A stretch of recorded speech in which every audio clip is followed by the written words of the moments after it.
其实不过就是痕迹，故里情绪始终融于情理。没关系，没关系，只是一场游戏，按下重启，归为沉寂。命运无常，束手难放，生旦净末中，喜怒哀乐愁，冷若冰霜，习以为常。世故圆滑虚伪，何必惧彷徨？随波逐流，水中浮萍，换回片刻安宁。四下为重，口问自己，终是意难平。世界待我沉溺，下意识寻找一平。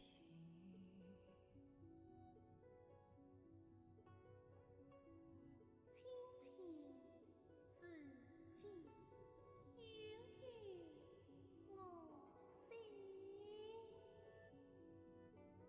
明月疏情对子意。010001，木鸟翩翩归万里。010001，天地宁律何所依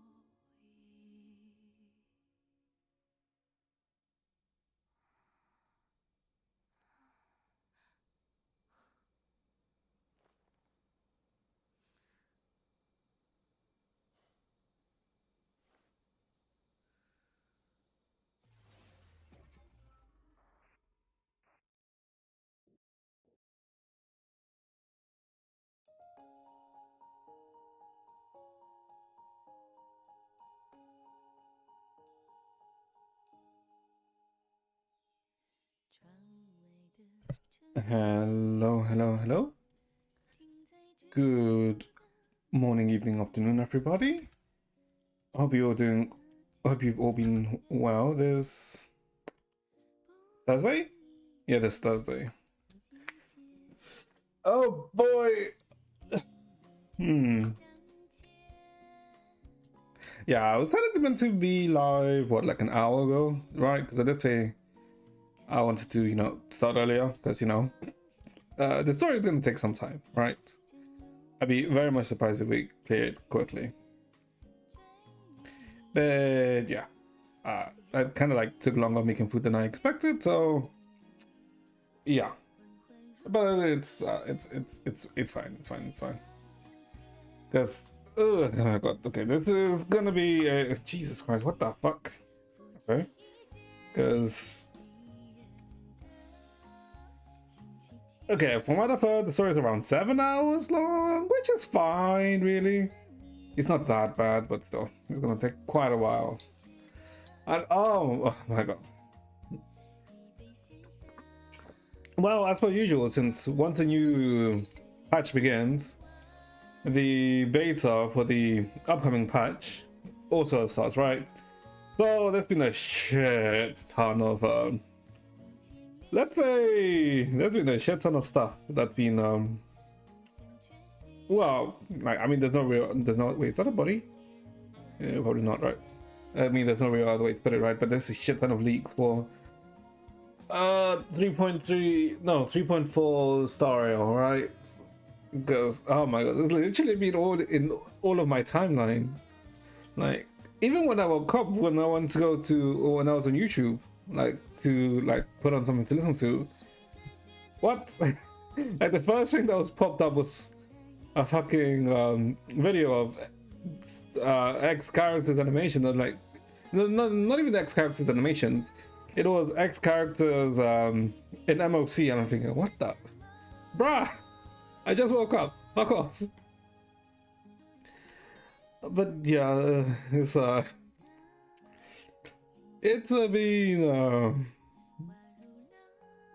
been a thing. It's been a thing indeed. Hold on, why the fuck do I have to open? Why do I have to have two sets of Firefox open? No. Okay. But yeah, so good luck everyone in trying to avoid spoilers. Because they have just been everywhere. It's a bit like the plague, I guess. Like, you can try to avoid the plague. You should do your best to avoid the plague, but the plague sometimes just doesn't want to fuck off. That does it. Oh, and I guess we didn't talk about it right yesterday. That the new sets, well, two new relic sets. That being one for I think Hyacin, and the next one, the other one being. I wonder who would use the other sets, right? The set that gives you attack that seems more like a DPS that doesn't seem to, let's say, function with any of the current characters that are out. I wonder who would that be. But yeah, so that's I guess that's something that's been on the thing today. I don't think there's really been anything announced today, right? Oh, cause ooh, that's a nice. Okay, because there's also been yeah, there hasn't really been anything announced today. Well, tomorrow is the ZZZ 2.0 live stream, which yeah, I am getting up to go see that, to watch it. It's this feet, huh? Oh, I guess as on the ankles, I guess. Oh, they suffer like your boots, right? Okay, see. Because I was thinking, what? Okay. Wait, which is this one? When there are Obama Sprite provides healing. Oh, okay. So this is a high sets. Yeah, because where Obama Sprite provides healing. Can only reach a goal once. When the Aura has gentle rain, speed increases by 6%, and all crit damage increases by 15. Couldn't you technically use this on oh, other than themselves? Okay, no, never mind. Because I was gonna say, couldn't you just use this on the Remembrance Trailblazer, right? Because they have, you know, they can heal Mem with E. But it says other than themselves. Okay, so that's why. Okay, but that's like a pure Hyacin set. So since that specifically requires a healer or Memos. Hold up. Did I say healer or Memo Sprite or healer's Memo Sprites? I think it said or, right? So technically, could we use that on Luocha? Right? Yeah, technically, doesn't that work on any healer? It was because it also provides speed, right? Or did I misread it? And it specifically says Memo Sprites. Because you could use it on someone like Luocha, right? Which would be pretty nice. Maybe. But yeah. So that's like kind of like what's been happening. Oh, also, you know how? Wait, did I talk about it last week? I mean, yesterday. I don't think I did. No, I wouldn't have done it because I did it because I did the thing last night. Okay, no, I wouldn't have. Hold up, goodies. Nope. Okay, so you know how in TFT, like when I was speaking TFT, I'm talking about how I'm inting myself. Of how I literally spent like 2 weeks literally inting myself in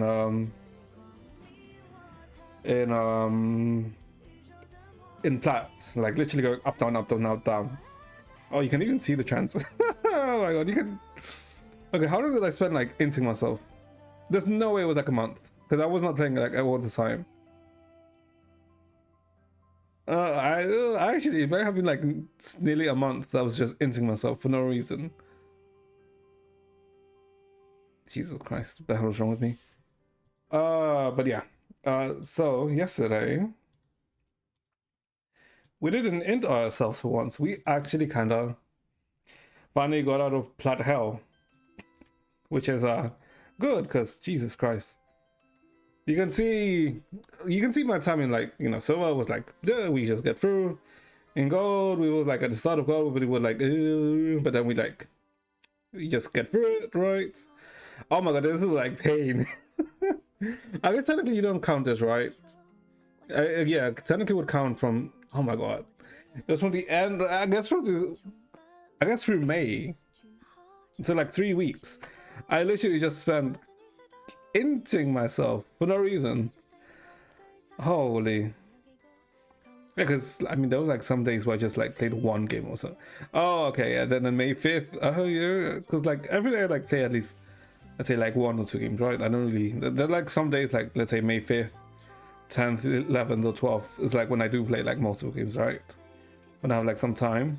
But holy shit, like you can see, like I just inted myself so hard for no reason, no reason at all.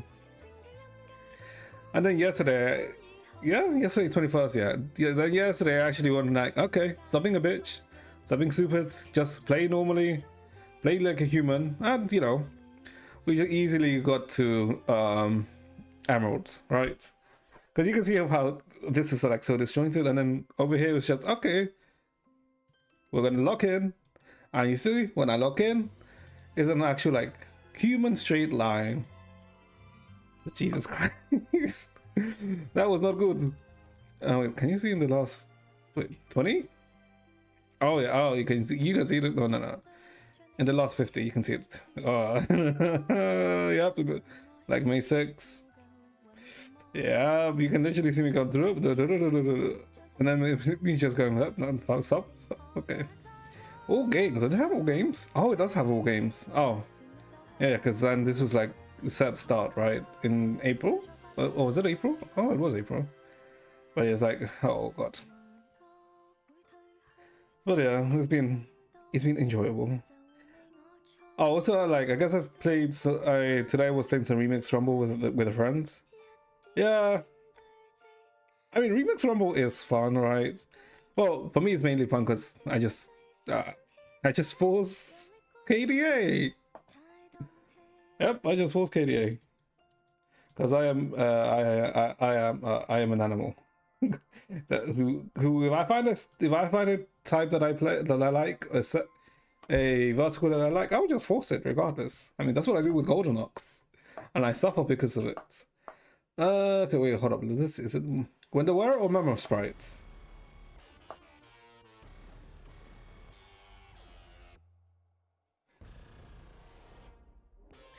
I am thinking. Wouldn't this be good on someone like Luocha? I do feel like it'd be actually pretty decent on Luocha, no? What is my Luocha using right now? Because I'm thinking he just has speed, right? He just has the need for speed. Yeah, he literally has just on a speed set, like 6% speed. The question is it worth it though? I don't know. But yeah. But okay, let's see. Apart from that, has there been anything else? I guess apart from me just freaking like just for some reason I've been watching a lot of Metro videos. I don't know. Metro is fun. Yeah, like Metro is like a fun series, right? Because it's like post-apocalyptic, you know, like it's very centered. I guess if you think of how one of the easiest examples would be, let's say, the Fallout games, right? They're also post-apocalyptic, but like a lot of the, let's say, the appeal of the Fallout games are like, it's very, you know, I would say loosey-goosey, but no, it's very comical, right? The Fallout games, which is good, right? It's very lighthearted, very comical, right? In the other hand, Metro is the opposite. It's very much story focused, which gives you more of a, I guess, more of a, like a realistic view on what would happen in like a situation where the fallout or where the nuclear war occurs. It's a very nice, very nice.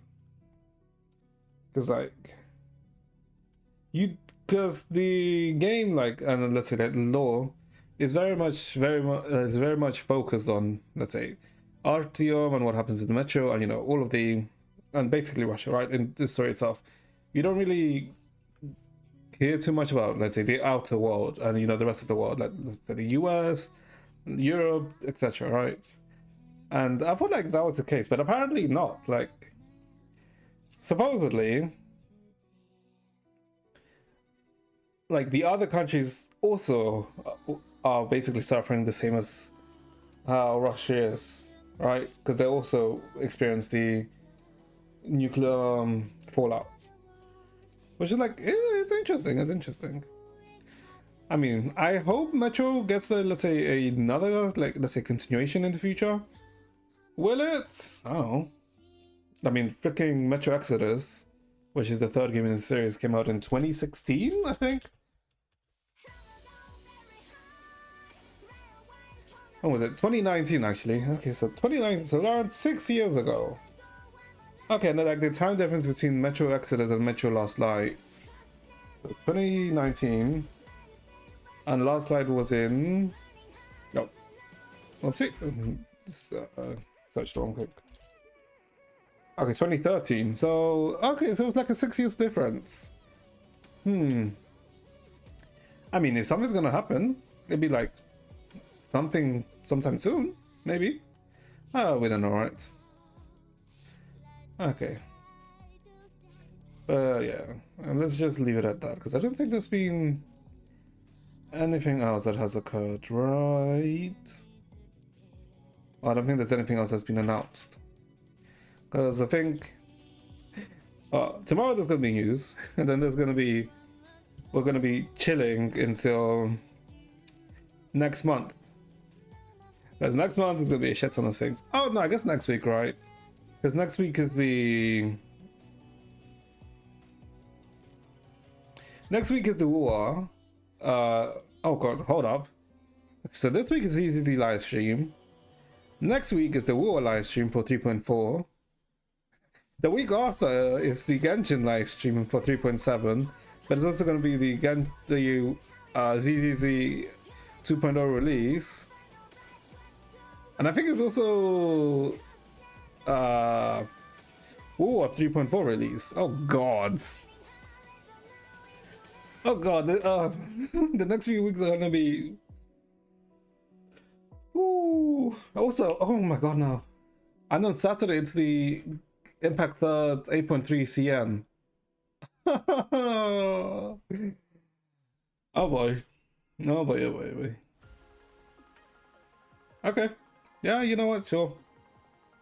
Sure. I mean, that's all fine. Maybe I shouldn't play too many gacha games. I say that, but nah. I've been in like... Yeah, I've been in gacha hell for like a few years now. Why stop? Okay, so I guess before we start the 3.3 story, what the hell happened in 3.2? Well, like, what were the main things that happened in 3.2? It was the Castor stuff, right? Since 3.1 was basically Mayde's story, and Mayde becoming, the demigod of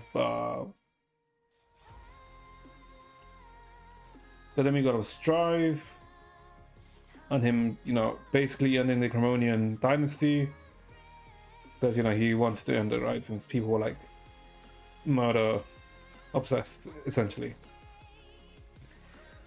And now, and then 3.2 was all about Castorus, right? It was about Castorus and about Anaxa, right? Because Anaxa was trying to find out some information, since he was basically since Anaxa basically had a time limit, right? Which is what we found out at the end of the 3.1 story. So yeah, so I guess what essentially happened was what? Anaxa ended up meeting with the Elders. The Elders thought that the Council of the Elders thought that Anaxa, was aligned with them. But Anaxa never really said, yeah, I'm with you, right? He just basically vaguely said stuff. So Aglaya was basically dealing with that.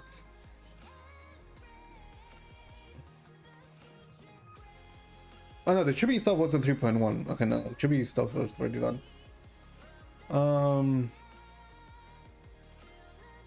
And because of what, like, let's say what happened with My Day, what's her name? Cassos basically, but like, you know, like she should find Thanatos, right? So we went on search of Thanatos with the assistance of Cypher. We went to the, you know, with the area where Thanatos is. But we also found out information. Well, Nax also found out that the big thing was that the Amphoreus is kind of like a cycle, right? It's not a samsara, but it's more like a cycle where the Crisis heirs who, let's say, become demigods, and you know, become the demigod of the specific, let's say, trait, and then end up becoming the upcoming titans. So, for example, Calypso was the human demigod of reason, but then when Calypso like ascended to godhood, or technically became a titan, they became Circes. But when they become a demigod, they lose their memories, right? And we essentially learned that Castor's sister is basically Thanatos, and that Castor is basically from the previous cycle. But Castor, who technically was sacrificed so that her sister becomes Thanatos, she basically used her power as soon as she became, you know, Thanatos, to resurrect Castorus, right? But this has all happened at the end of the previous era. That's why Castorus has a special ability, right? That's why she has essentially Death's Touch. But yeah, that's essentially what we found out. Castorus ended up, you know, succeeding her sister and become the new demigod of death. Yeah, if you get the new demigod of death, but as you know, because she became the demigod of death, she has to stay in Styxia to ensure that the cycle of life and death basically continues, right?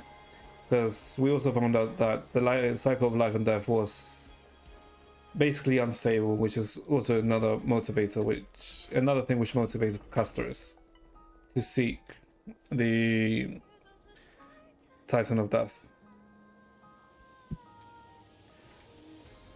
That's what happened with Castorus, right? For Anaxa, well, he did the whole Council of Elders thing. We found out that the Council of Elders, essentially Anaxa was always like basically for the Crisis journey, right? Even though he like dislikes Aglaya, he still like believes that the Crisis journey was the right move for us to have an actual hope. So yeah, like we found out a lot of stuff, but Anaxa still like basically run out of time, right? Even though he ended up learning the truth of the world, like he's still, I guess, it's not like he, let's say, was disappointed that he ran out of time. He expected it. So that's essentially what happened. Alright, we passed Oryx's trial. Yeah, we attempted Oryx's trial and we passed it. Yeah, we passed Oryx's trial, but like the other motivator was that, you know, that the Trailblazer themselves was dead. That upon entry to Emporius, you know, when the train crashed down, yeah, we kind of also died there, right? But our death was basically prevented. And the only way to, you know, for us to become the full demigod of time, we had to get we had to get our soul back, or the half back, which is another motivator of Castorus to become the demigod of death. Yeah, that's all what happened inside Amphorius. And now in terms of the outside of Amphorius, Herta was basically like more intrigued about Amphorius because of all of the information and all of the stuff. And so Herta decides to try and come into Amphorius, right? But Herta meets, let's say, some resistance and doesn't smoothly get into Amphorius. And then basically Herta forces her way through. But when Herta, let's say, comes in, she is met by somebody, because the place which Herta comes into appears to be the vortex of, what's it called again? The vortex of Genesis. But in there, she meets a person. I can't remember what exactly the fuck's name's called. I think it's Agrias. Hold up, where is it? What is his name? Ligras. Yeah, she meets Ligras, and basically finds out that she cannot go in further. That Ligras, who is also inside Amphorius, because he is one of the elders in Amphorius, that he is safeguarding Amphorius by the will of News, that and tells Herta that Amphorius is being affected by three paths: erudition, remembrance, fully, and destruction. Those are the three paths affecting Amphorius, and that the reason is that both News and that erudition and remembrance are purposely sealing a Lord Ravager inside Amphorius, and that's essentially the big reveal that we learn. And that Ligras, like this guy, is also a dominator of erudition.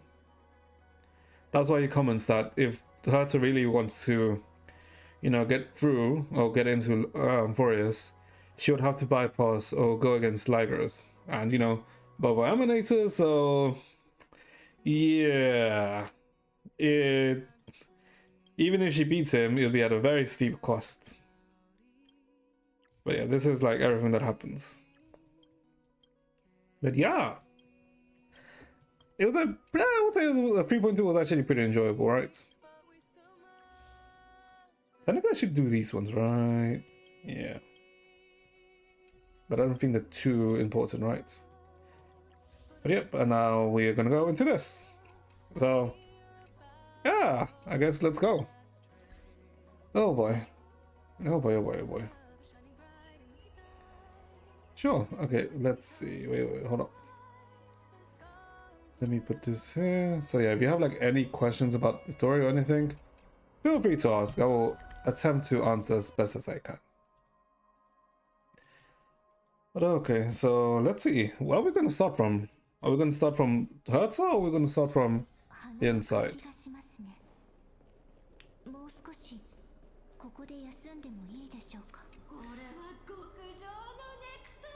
Alright, I also need to like... I'm also slacking here. Yeah, I need to like build this. Oh wait, hold up. I had 4,000. Ooh. Okay, I didn't realize I had that money. I had 4k. Ooh, I mean, that's not really a lot, right? But that's fine. 40! Jesus Christ, okay. Okay. Yeah, there's only two actually. Hold up. Yeah, it's only Aquila and Capley. Okay, so by the end of 3.3, both of those are going to be lit up, aren't they? I'll be very much surprised if they're not lit up. Sure? Okay. Okay. Yeah, okay, let's watch. Let's play. Thanatos and Cersei's core flames have been returned. Sometime after that, The 12 constellations hover above, overlooking the vortex of Genesis. Yep, all of them are just these two. Damn! Oh my god! Okay. I really thought that we would get like go after one Titan per patch. Didn't think we'd. Well, not like speedrun it, right? But I didn't think it'd be this quickly.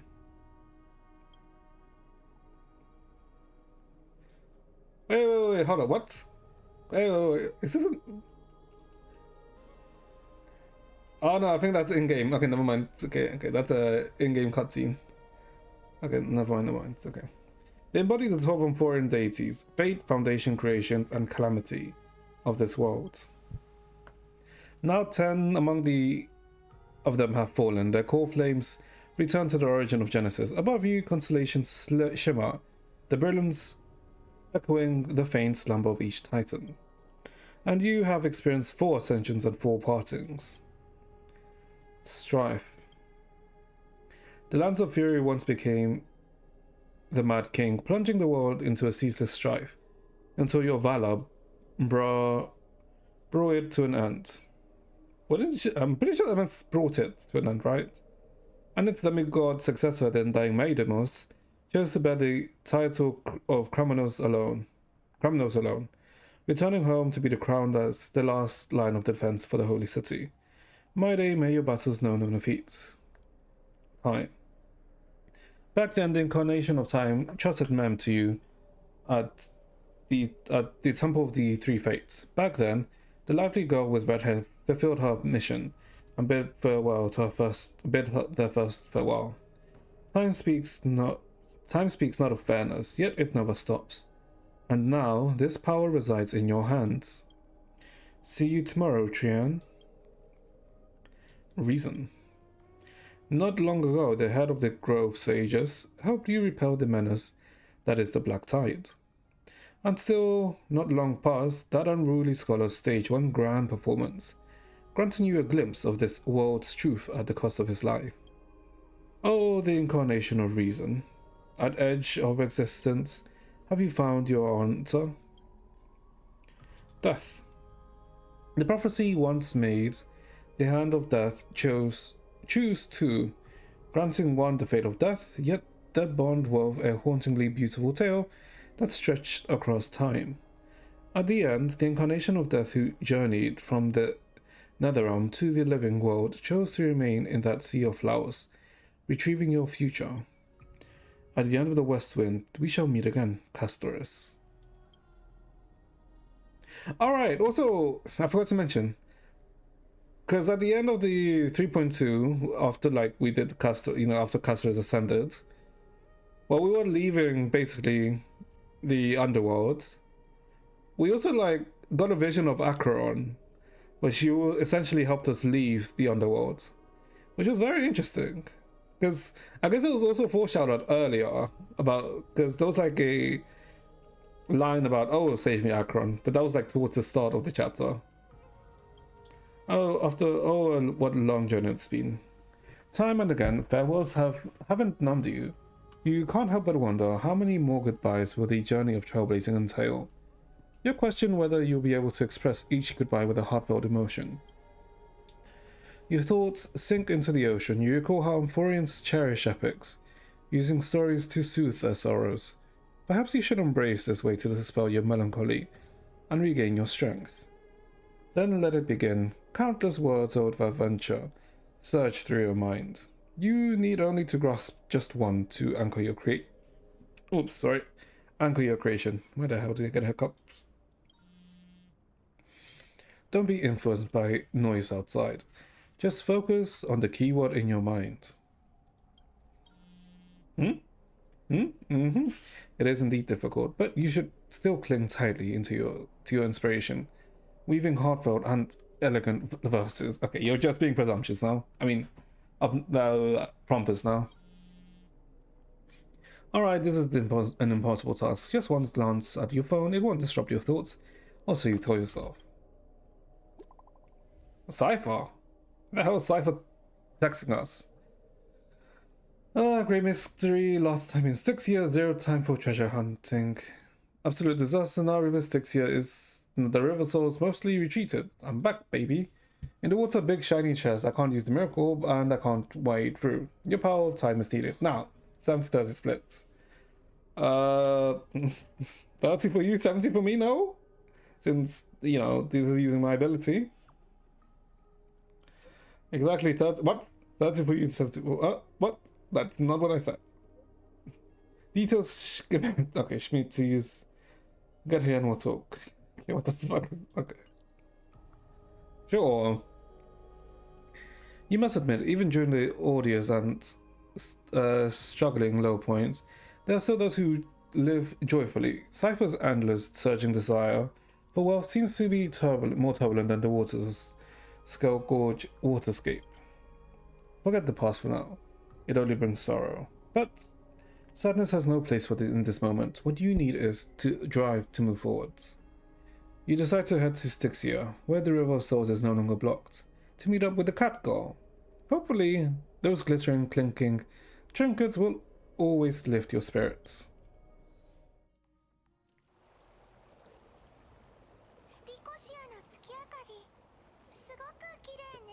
Alright, Mem can now just talk.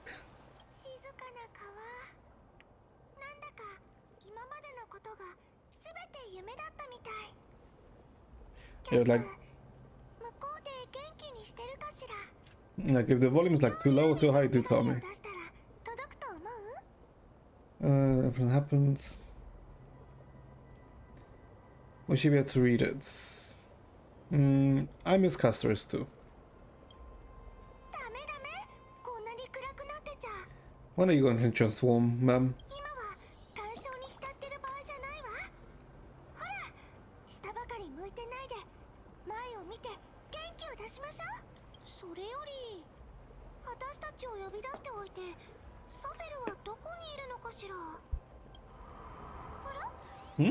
The hell was that sound?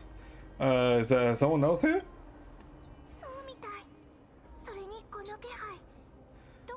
Familiar aura. Play me wrong?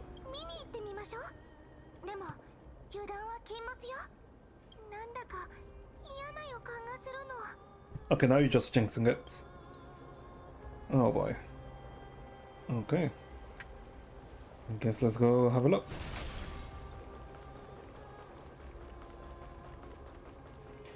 Hold up, Tuskbear. No.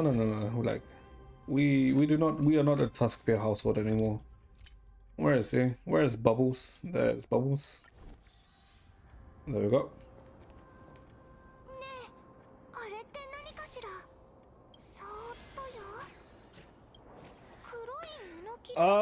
Okay, I was joking. Oh fuck. Okay, he is back. What do you think? We've seen this loaf. It's the Flame Reaver. So, okay, so maybe there's more than one?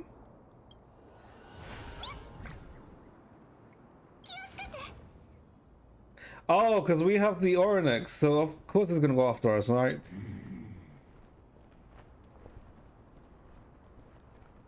He's not attacking immediately. You want the pink puppy, don't you?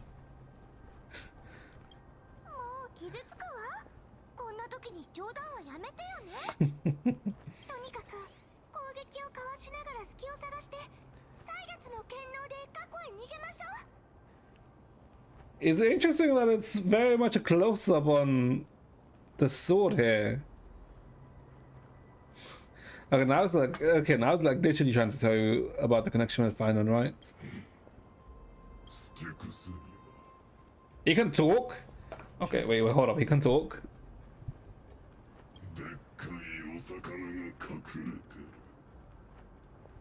Oh, no, okay, no.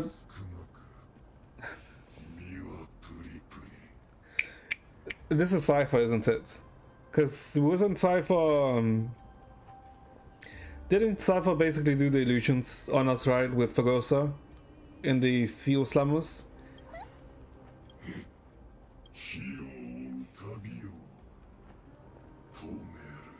Or maybe not? I'm not gonna know it is. That fucking meow, okay.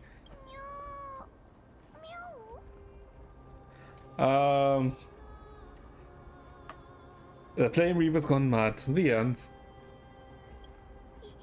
命が危ないって時にそんな今更なこと言ってもしょうがないでしょ。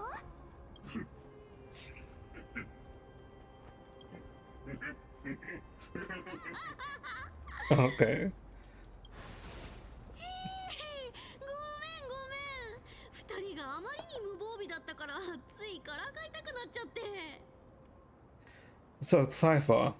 This must be fake. You know what? Yeah, it must be a fake run. 待て待て、私は本物、正真正銘サフェルだから。まあまあ、そう睨まないでよ。こんな真似をしたのもあんたたちの気を引き締めるためだったんだからさ。オンパロスはあちこちに危険が潜んでるし、あの国威の剣士がいつ現れてもおかしくないでしょ。だから警戒は常にしておくようにね。 We should check if the cloth that we picked up is also gone, right? So they're playing both good and bad cop. からかっちゃったし、これくらいの助言は当然だよ。 The same with her shoes. さっきのフレイムスティーラーはサフェルの変装だったの？それとも何かの仕掛け？本物変装？いやいや、そんな子供騙しのチャチなものじゃないよ。そうだね。なんて言えばいいかな。 I'm assuming an illusion? 例えば、さっき拾った布切れがフレイムスティーラーのものかもって思った瞬間、何を考えた？ What do you think you realized that the piece of clone? フレイムスティーラーがこの近くにいるとか？そう、その直後に足音が聞こえた。まあ、それは私がわざと出したんだけど、そのまずいわ。フレイムスティーラーが近づいてきてる？ Oh, wait. Does this work like the... you know in Harry Potter... Is it the... In the Harry Potter Prison of Azkaban, right? In the third film, when Harry, like... When he's... I think it's in the Defense Against the Dark Arts lesson, when he's, like, basically being, like... All the students are told, like, they'll see the fear that comes out of the box. Right. Is it like a similar concept? だろうね。私は誘導と暗示を使って Ah, okay, yeah, there's a similar concept. 生きていな Okay. いことを信じ込ませた。嘘。これこそザグレウスの真骨頂だよ。相手が信じさえすれば、たとえ嘘でも真実になる。 If you believe a lie, it becomes reality. 嘘を真実に？びっくりしすぎて毛が逆立っちゃった。 But how... Is it an omnipotent lie, or like how deep does the lie have to be? Nice, now I know your secret, and you're telling us everything like that? Yeah, that's also... 私のこと疑ってる？そう心配しないで。 I guess it's probably the type of trick that even if you know how it works, you still can't, you know, decipher it or get out of it. あの裁縫女があんたを信用してるのにはそれなりの理由があるんでしょ？あんたみたいな正直者には私をはめるなんて天地がひっくり返っても無理だろうし、それに私たちってお宝を探し求める同士でもあるでしょ？ Okay, time to judge hunt. グレッチの伝言の石板が鳴ったみたいだよ。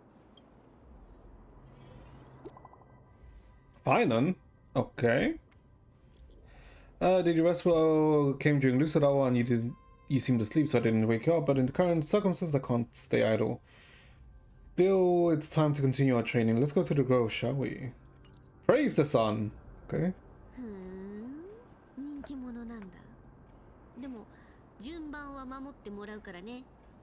お宝を手に入れたら呪帝まで送ってあげるよ。 Sure, we'll stay with Cypher.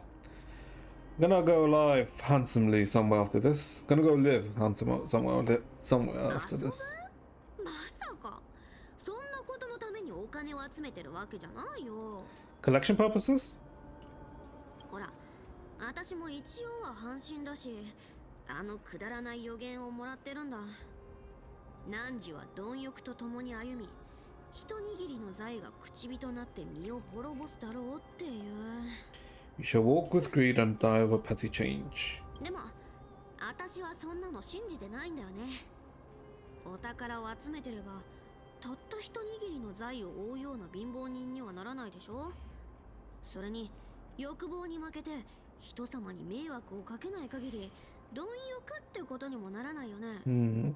この Okay. 道を走り続けてる限りどんな予言も宿命も私には追いつけない。おっと、気づいたら長く喋りすぎちゃってた。ほら、スティコシアのお宝が水の底で私たちを待ってるよ。 A few days later, at the crash site in the Abyss of Fates. こちらがおっしゃっていた請求列車の車両ですか。私の記憶にまた一つ興味深い知識が増えました。Ligers and 案内し Hertha. ていただき感謝します。炭鉱殿。 I know it's Dan Hunger and Ligers. 気にしなくていい。それより元老院の議員がこんな場所まで赴き、 I'm guessing 自ら列車の調査をしてくれると I'm は。 guessing to communicate with Hertha? 我々奥平魔人は知識欲が旺盛なのです。もし皆がお二人の来歴を知っていたら、今頃ここは開拓に興味を持つもので溢れていたでしょう。ところで、お二人が奥平魔にいらしてからもう随分と経っているようですね。ああ、その通りだ。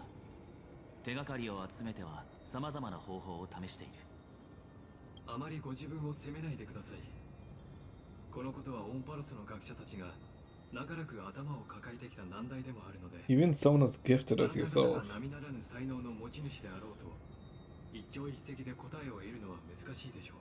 受定に行った際、天空のタイタンに関する多くの研究資料を見つけたが、オンパロスの学者の大半は天外の世界に関する禁忌をエーグルが下した呪いによるものだと考えているそうだな。Okay. その通りです。オンパロスの12柱のタイタンのうち、エーグルは最も感情の起伏が激しい一柱ですからね。 I mean, then the obvious answer is, you know, to get rid of him, right?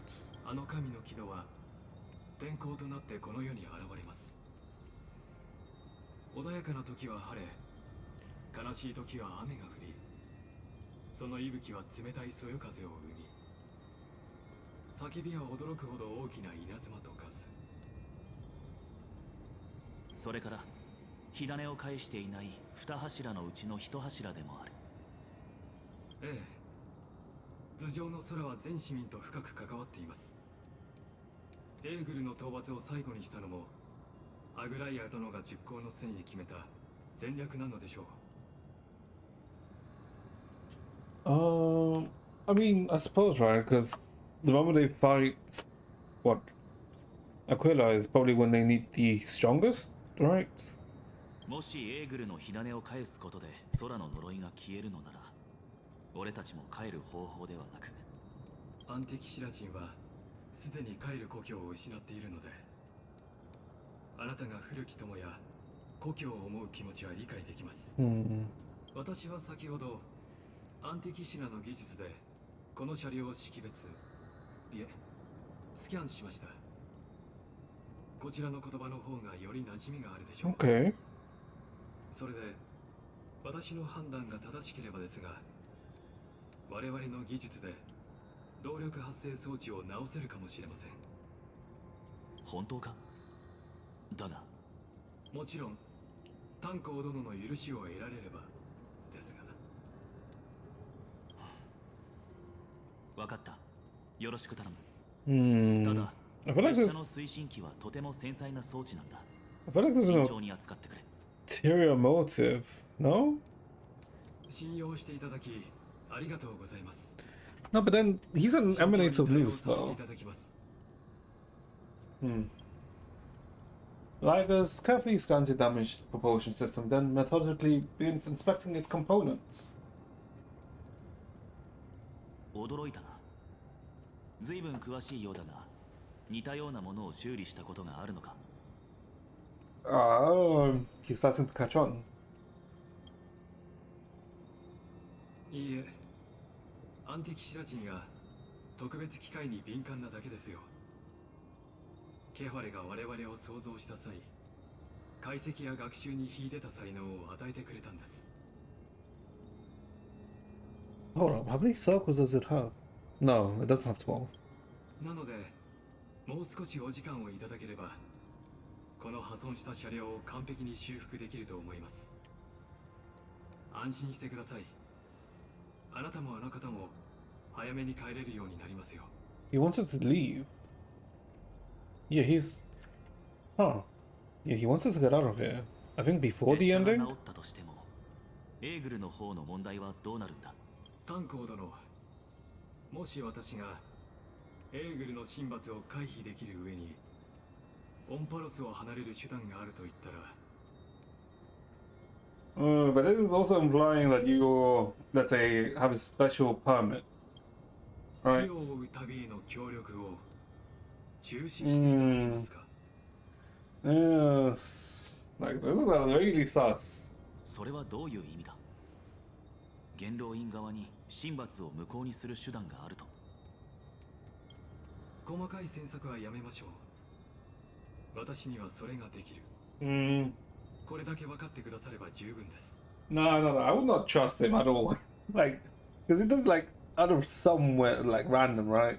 つまり元老院の意向とは別に個人の意思で動くということか。 Okay, I forget sometimes that Dalhung is not a dumbass. 大事なのはあなたとご友人が黄金栄への協力をやめない限り一部の人間の利益が損なわれてしまうかもしれない。 Certain interests. Huh.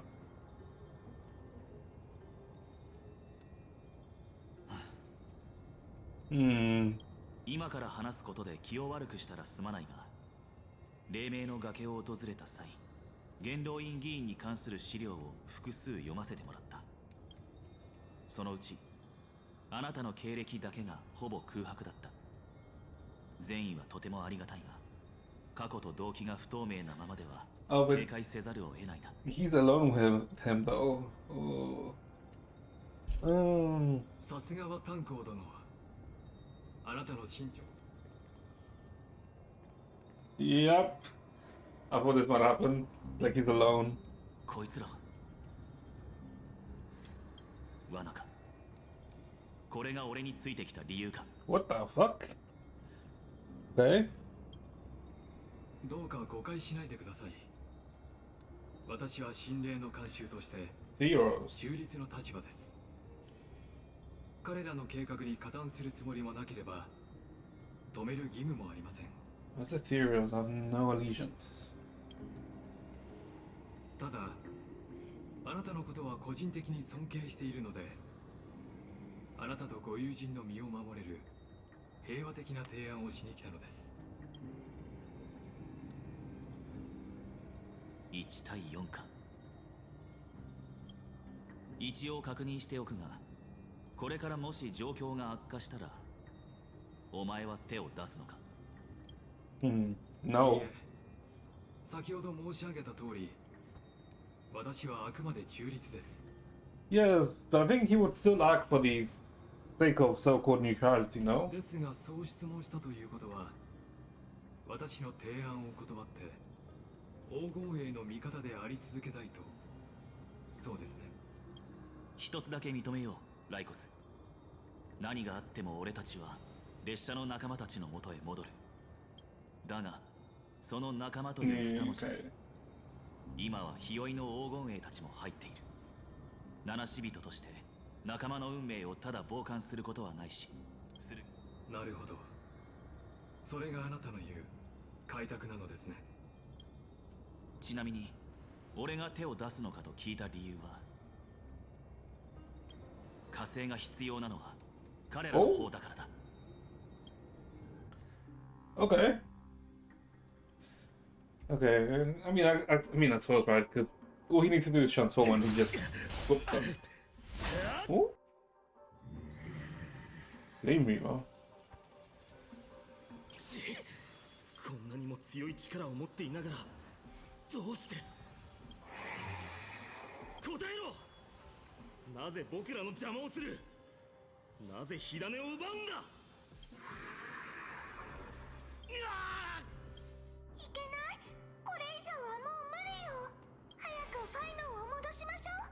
Hmm? Oh, using the time, right? The power of time to fight his shadow, basically. あの一撃ようやく受け止められるようになった。 A few 数 months. ヶ月前だったらとっくに気絶してただろうな。 How long have we been in Arthurius? Always keeping me on edge. If I had passed out, that would have been it. だから道中にしっかり食べてしっかり寝るよう言っておいたんだ。協力してくれてありがとう。エーグルや潜在的な脅威と戦うためにも過激な手段だろうと。それにしてもよくこんな鍛え方を思いついたわね。歳月の大河で Have 過 a 去 bullet の time. 幻影と戦うなんてまるで銀融詩人の言う時と精神の聖域みたい。何にせよ効果があったのは明白だろ。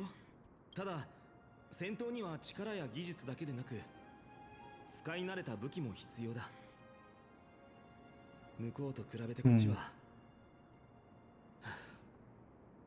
訓練を始めてから何本ダメにしたかわからないけど、これじゃ鉄の塊を振っているようなもんだ。 Well, why not get Cartoonus to help? ああ、僕もそう考えて Oh, he's getting a new すでに sword. お願いしてお Okay. いた。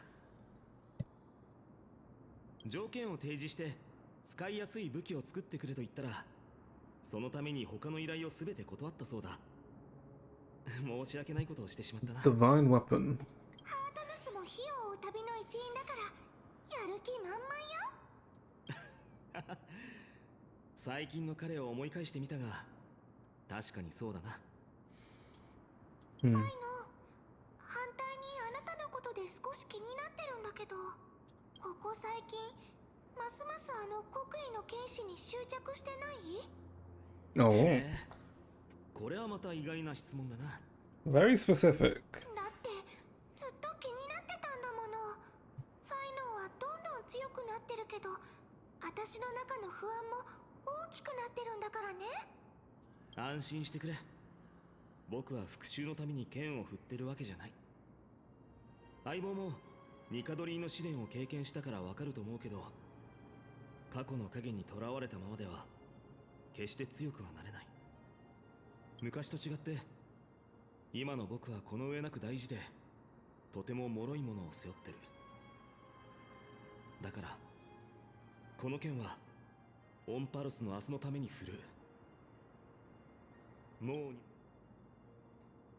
But you can't beat them yet. その通りだ。だから己を磨き続けて、いつか戦場でケリをつけさせてもらう。 So he also doesn't believe that they're dead. おかしいな。どうして僕が喋ると話が重くなるんだ。みんなに暗いやつだと思われてないといいけど。 Hmm. Okay. そうだ、今日はもう出し切ったし、気分転換に友愛の館に行って Yeah, 面白い like 読み物でも探してみないか。 the more we hear, well, the more I hear Finan, the more I think of a young Kevin. Hmm. 頑張った後はちゃんとご褒美も堪能しないとね。今日こそ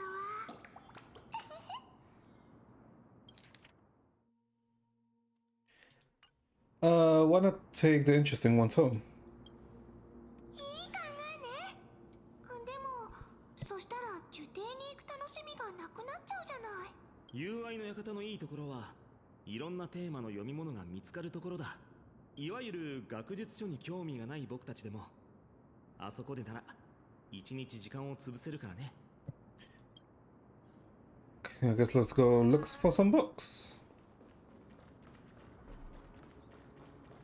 And how far down do we have to go? Eh, doesn't seem that far. Okay.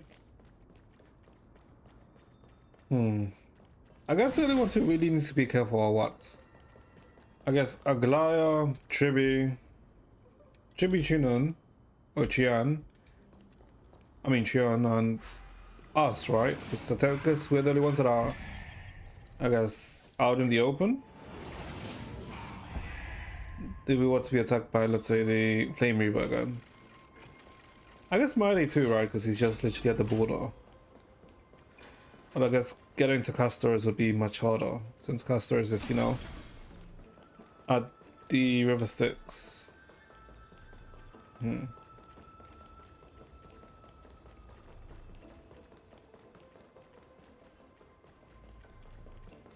Although technically the most effective route is to go after the Vortex of Genesis.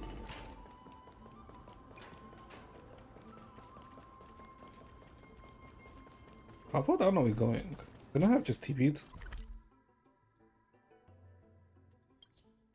Yeah, I could have just TP'd. 前回の石板はどこ？ここ？それともあっち？ Hmm? ちょっと向こうに行ってくるから、あなたも自由に遊んでて。 Was that always there? That light? I know the Harpy was always here, but that light's up there? Over the past few months, you've come here more than once. Okay, so it has been a few months since Emporius starts. Okay. Fishing out the small pieces of things from the ocean of knowledge that best suits your taste. You're quite relieved that Dunhung isn't around. No one will be there to judge your reading tastes. The scroll at hand shows a line of green small text, non-standard reading material. Please return to the original place after borrowing. Do not let any Grove professor discover it. 10 exclamation marks. It seems that the scholars of the Grove, amidst their profound academic discussions, have forgotten their little hobbies. So, which reading material will you pursue? Forbidden Love, The Tree and the Butterfly. The professor can't be this shy. One punch. Huh? Oh my god, what the? Jesus Christ, why is this long? What? Did I actually. Do I even want to read all of this? Because this is just fanfic, no? For sure. She wandered through the flower sea. Huh? The flower sea, searching for a glimpse of those fluttering butterfly wings, but without success. Sir, I've heard that every flower has its own florography. Generally speaking, that perception is correct. She heard the voice, but couldn't see the speaker, yet Cersei paid no mind. She calmly responded to her most special student while scanning her surroundings. What is your florography? I'm afraid I'm not a flower, but a tree. Evidently, the answer failed to satisfy the other party. A sound mingled with dissatisfaction and disappointment reached her ears, prompting her to add another remark. Well, if we're just speaking metaphorically, I suppose it would be intelligence. However, her objective was nearly accomplished. It should be around here somewhere now. She just needed to find some bait to draw her out. Intellectual, yet also romantic. Perhaps it's because I have innate. You see, in my long dreams, I've made promises to countless lovers. Really? The butterfly wind girl suddenly rose from the thickets before Cersei, startling her slightly. After all, at this moment, the distance between them was virtually non-existent. Blazing directly at Menestia's face, allowing the light reflecting from her lips to pass through her eyes. A hint of crimson flushed across Cersei's face, almost imperceptible to onlookers. Of course, her composure wavered for only a moment. Then, Cersei wrapped her arms around the girl's waist and, as if pulling up a radish from the ground, gently lifted her from the flowered thicket. Of course not. Caught you now. Placing her on the ground, the giant tree's incarnation gently stroked the butterfly wings with the edges of her leaves, confirming the other's normal state before slowly withdrawing. So now, will you tell me, why have you been avoiding me? Would you please refrain from frolicking in my Antilla garden? A cold voice unseasonably interrupted their thoughts. Indeed, the garden's master, the incarnation of death. Such a lively atmosphere was truly something akin to a natural enemy. Sorry, I'll leave at once. Thank you for listening to my troubles, Madam Thanatos. Sir, let's return to the grove. Okay, this is just Titan fanfic, okay? Sorry. Then for troubling you, honestly, you two are also, but Cersei's, You must be aware by now, right? A bitter sensation spread in her mouth once more. Cersei remained silent, merely nodding as she bid farewell to her old friend. On the way back to the grove, Menestia remained completely silent, After one unsuccessful attempt to question her, Cersei struggled to find another opportunity to speak, and simply focus on the path ahead. Voices gossiped, reaching them, causing irritation. Aging you so what? She's just like, so terrifying. A certain figure approached rapidly. It was the source of irritation. Nessie offered Cersei a smile, and she turned and walked away. Durudu cast a sharp glance at the direction of the butterfly-winged girl's departure, then shifted his eyes to Cersei's. First, confirmatory to reports, and spiritless small talk. Then escalation to arguments that resembled personal attacks.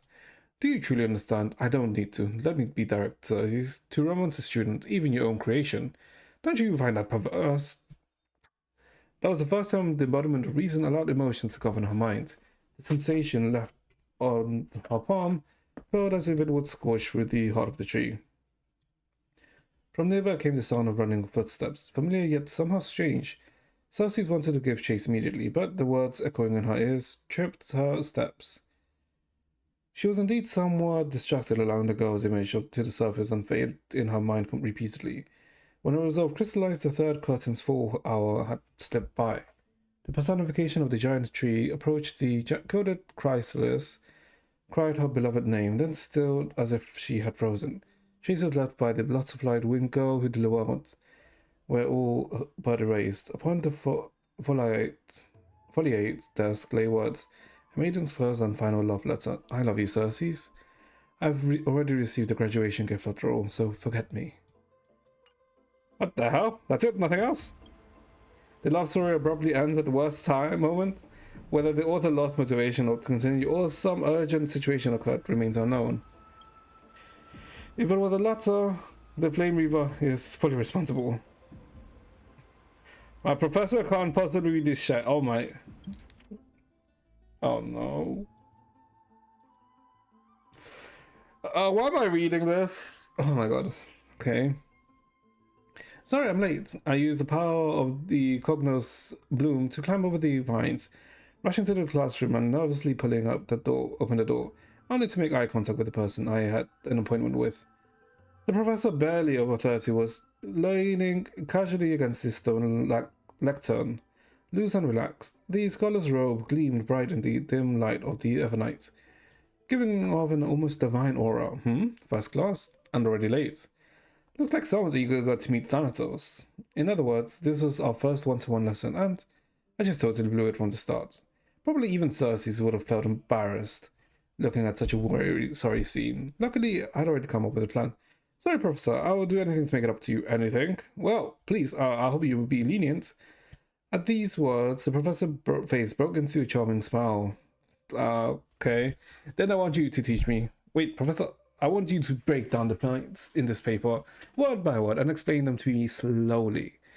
Although there is no mirror here, I could have guessed my face had turned red from the sudden and direct request. But Professor?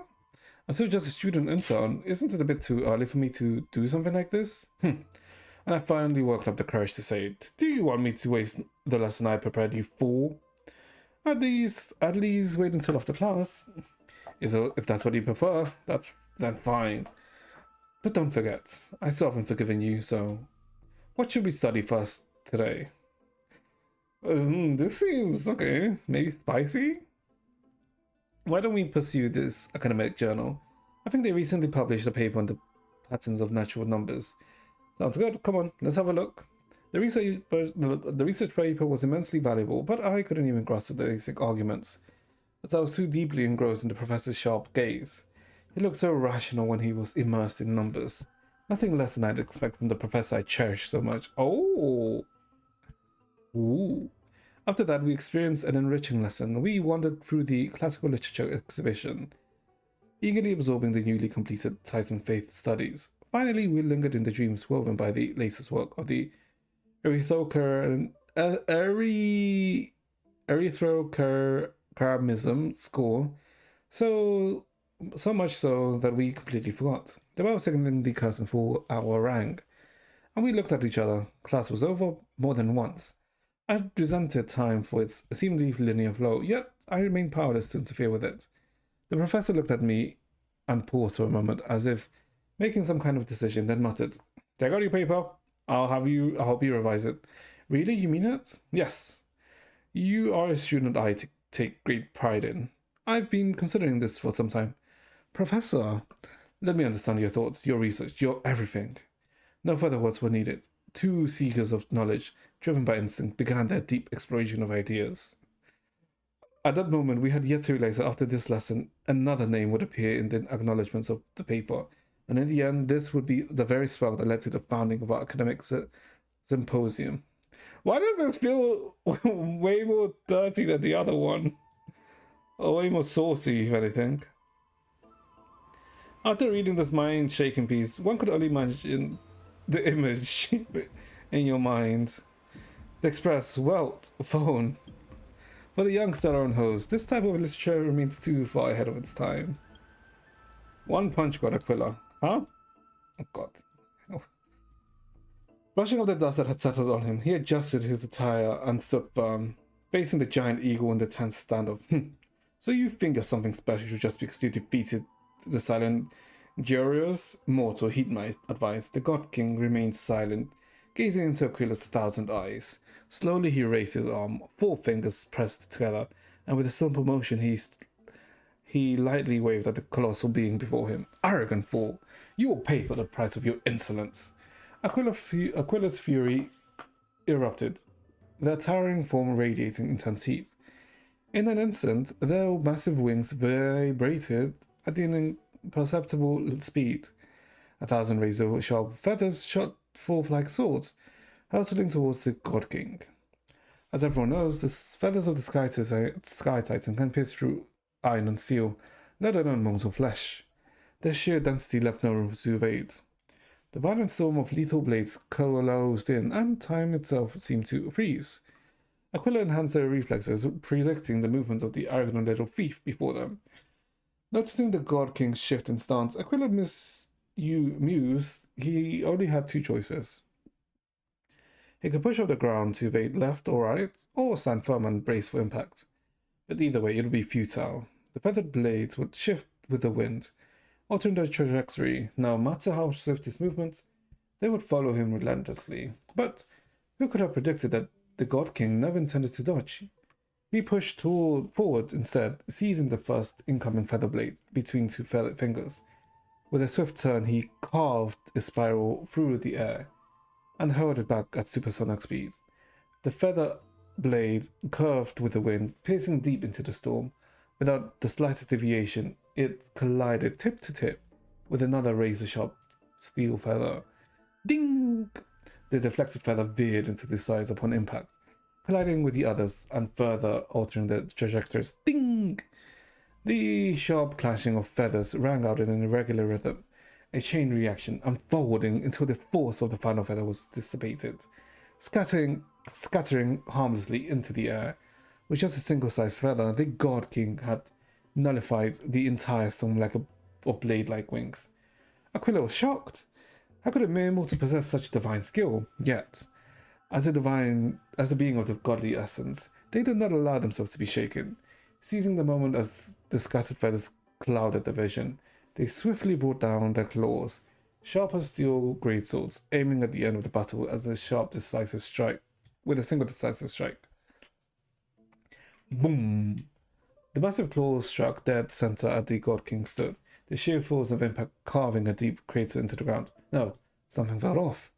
Aquila's mind raced. This sensation was strange. Had it missed? Or they focused their gaze only to witness the impossible, their enormous razor-sharp claw, many times larger than the God King himself, was board held effortlessly in a single hand, as if the God King was merely grasping at a piece of cutlery.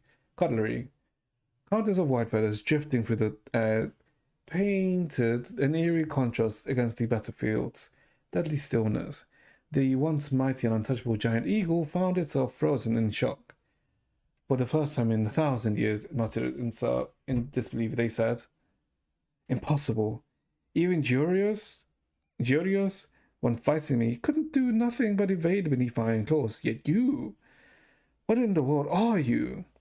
Haven't you already figured out that answer? A mere mortal's nothing more. You cocky little. Aquila attempted to track the claws, but under the God King's grasp, grip. It was as if frozen in place, completely immobile. The expression darkened. Seeing this, the God King seemed to smile. He clenched his fingers on his free hand, and then, at the speed of even the Titan's vision could not perceive, with a full blast, he swung his fist. Boom! In an instant, the divine body shattered. A tidal wave of force shook the heavens, sending tremors through the divine steel forged walls. Cracking them in multiple places, the sacred temple teetered to the brink of collapse. From this moment on, the celestial realm will be no more. The people of Infernus will no longer endure the tyranny of the heavens. And all of this was made possible by the God King's mighty blows. Not a single punch. The distant Titans' gods sensed the fall of their comrade and erupted into furious howls. Was there no one who could stop him? How could his advance ever be shaken? Why did they not realize that even one as mighty as the God King was still bound by desires of mortals? Just as before the battle began, he once again adjusted his attire. Congratulations, you have reached your end, Aquila. You are strong enough to be worthy of the name Sky Titan. He ignored the crumbling stone walls behind him and strode towards the temple's exit. His steps were steady, yet the disappointment in his face was unmistakable.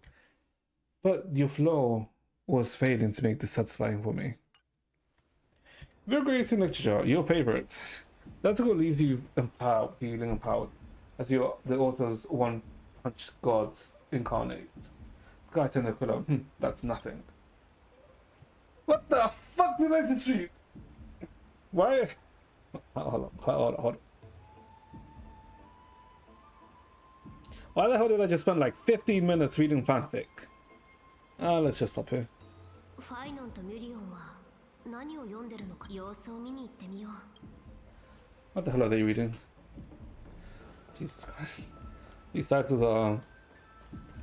See what fine one's looking at. Why is that the optional one? Okay, sure. What kind of dirty mags is fine on reading? Or what would he be reading? Observe. Hmm?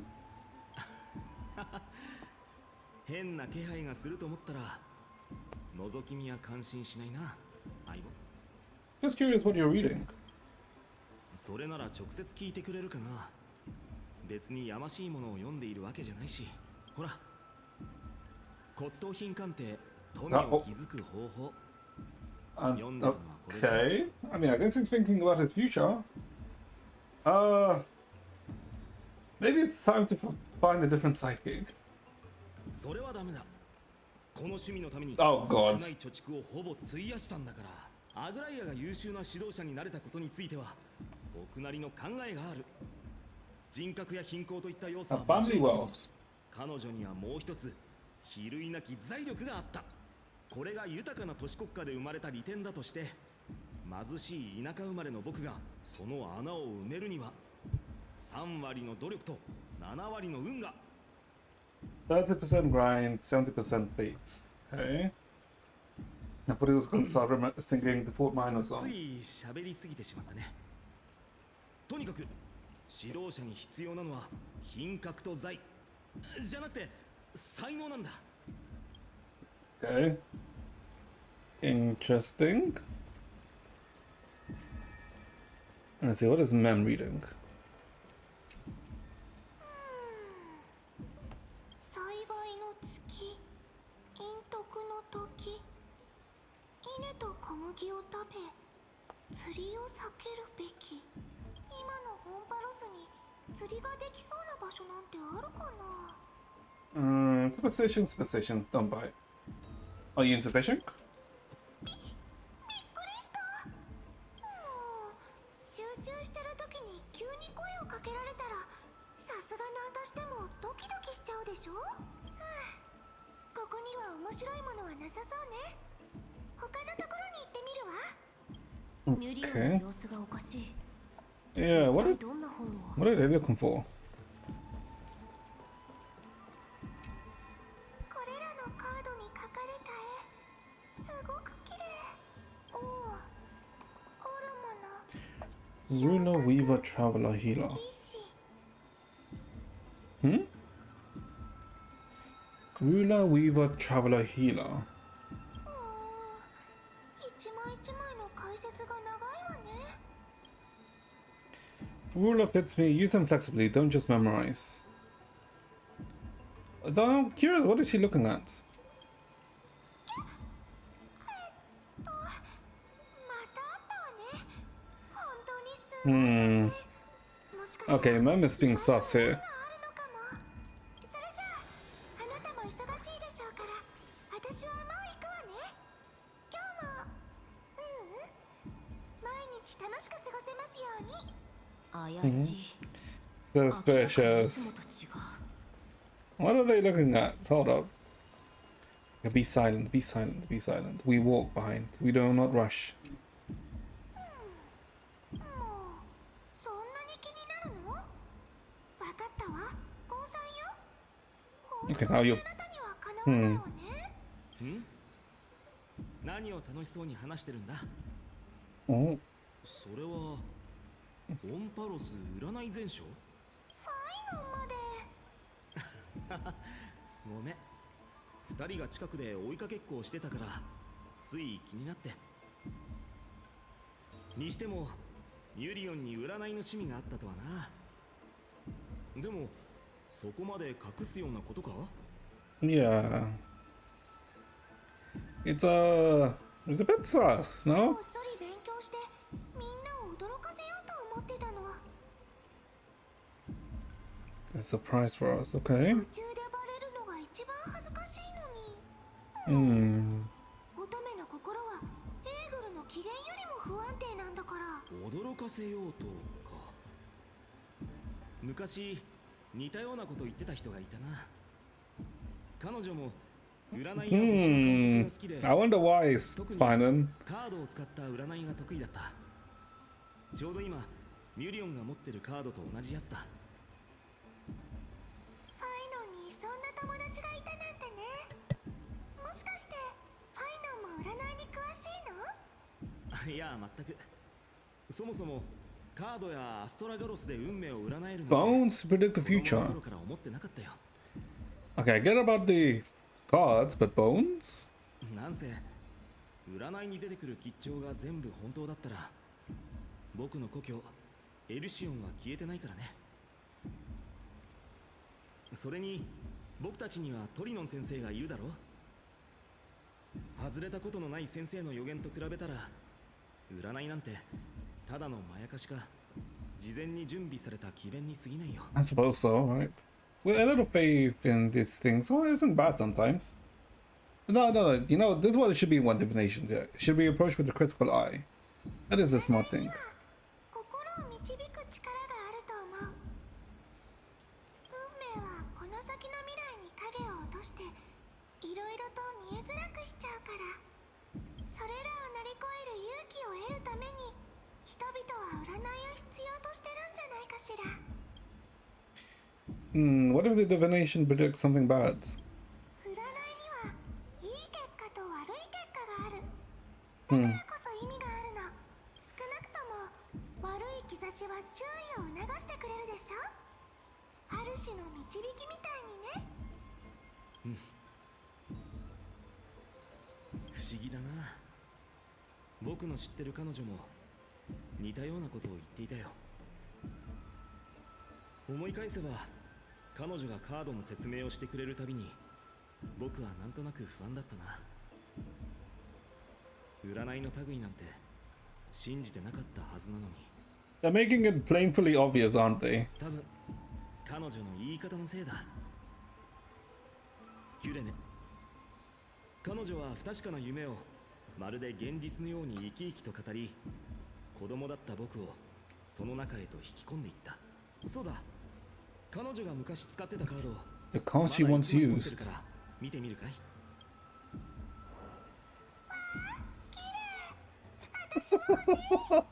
Hold up, are these the cards that we use in the... Aha, okay. Then gotta craft a mem specific deck. 確かに水晶とか他の素材に変えてくれた Crystal. Okay. そうだ相棒、ずっと話せないでいたことがあるんだけど、僕たちが初めて運命の山荘殿に行った時のことを覚えてるかい？ But someone's here. 誰だ？ Cypher? Or not? It's these fucks. お前たちは。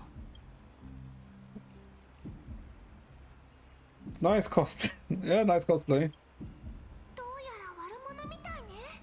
黒い衣装に金色の血の装飾が施された覆面、粛清者か。 Cleaners. 私たちのことをご存知とは。失われたオンパロスの歴史について詳しいようですね、ファイノンス。 What's being cleaned? Clothes? Who are they? I'm ご not, 友 I'm 人 not は gonna be 我 sitting 々 here. に興味をお持ちのようですね。説明してあげてはどうですか、ファイノン様。大事なお客様に状況をつかめぬまま退場していただくわけには A 参りま steam せん guest か。 passed away without understanding. 黄 Okay. 金戦争時代、黄金衛に対抗するために多くの都市国家が水面下で部隊を編成し、彼ら刺客を粛清者と名付けた。 Wait, so they. I guess because we're at Crisis Air now. 黄金の血が流れるものをこの世から抹殺する。 Yeah. それが粛清者たちの使命だ。暗殺、毒殺、迫害、どれだけ残虐だろうと、奴らは目的のためなら手段を厭わない。それらの資料は少し視点が偏っているようですね。先達たちの偉業に泥を塗るだけでなく、黄金衛どもが神の恩寵を乱用し、世に戦乱を引き起こしたことまで省かれているとは。よければ著者の名前を教えていただけますか？オクヘイマの天真爛漫な子供たちがそのようなものに毒されるのは耐え難い。I'm assuming Aglaya is probably the author. お前たちは歴史の陣合とともに去るべきだ。民会は黄金衛の使命に再び正当性を与えてくれた。だから影に隠れた処刑人に投票するような市民など一人も現れはしないだろう。それがどうしました？我々は理解されることなどはとうの昔に諦めましたよ。彼らは平和になれ忘れているのです。黄金衛たちが権力を握っていた頃、どれだけの災禍が降り注いでいたかを。たわごと。そんなことを言うためにわざわざこんなところまで来たのか。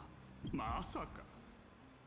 ですがファイノン様のような潔い方と話すのは嫌いではありません。 You know what's been slightly annoying me, like, for the past 20 minutes? The freaking heartbeat. The heartbeat that's just literally continuous in the background. That's been annoying. それに我々が皆様の前に現れた理由ならJust a hand. If it's a fight you want, let's get over with. 落ち着いてくれ、相棒。あいつらが影から出てきたということは、僕たちを牽制できる何かを持っているということだ。 I'm guessing Danhan Costage? さあ、言ってみろ。一体どんな手札を隠し持っているんだ。肩も凝ってるし、剣先も鈍ってるだろうけど、お前たちの Well, I see 舌を tongues 切り though. 落とすくらいなら余裕だ。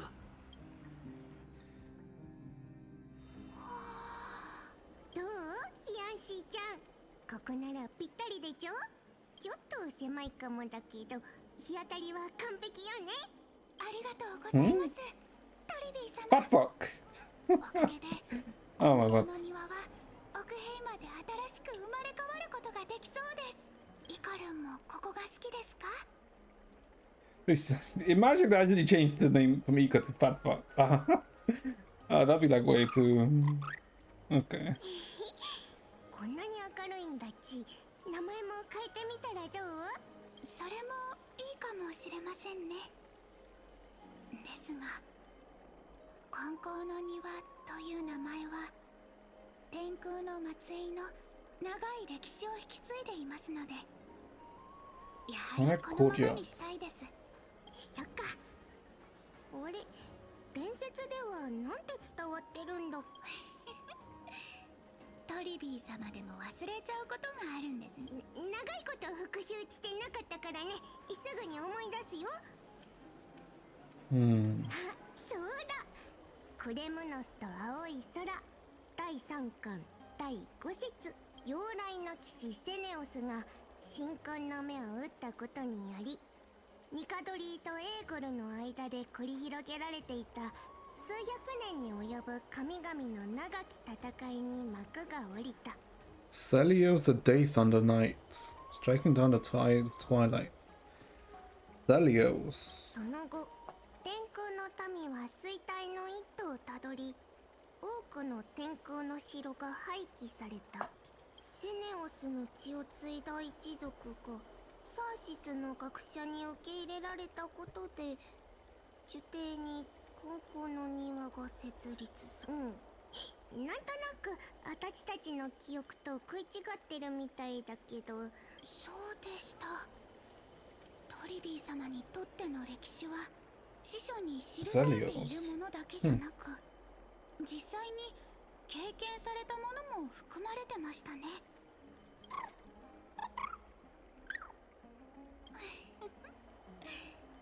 イカルンは本当にこういった話が好きですね。あなたも英雄セネオスが狩る翼獣のように勇ましくなりたいんですか？ Maybe an Osprey wouldn't be by Celios' side. あなたがちゃんと大きく育てば、 But Fatfuck, そんな日も来ますよ。 I don't know if Fatfuck can be a majestic beast. Maybe if he goes on the treadmill. ケラウトルス様、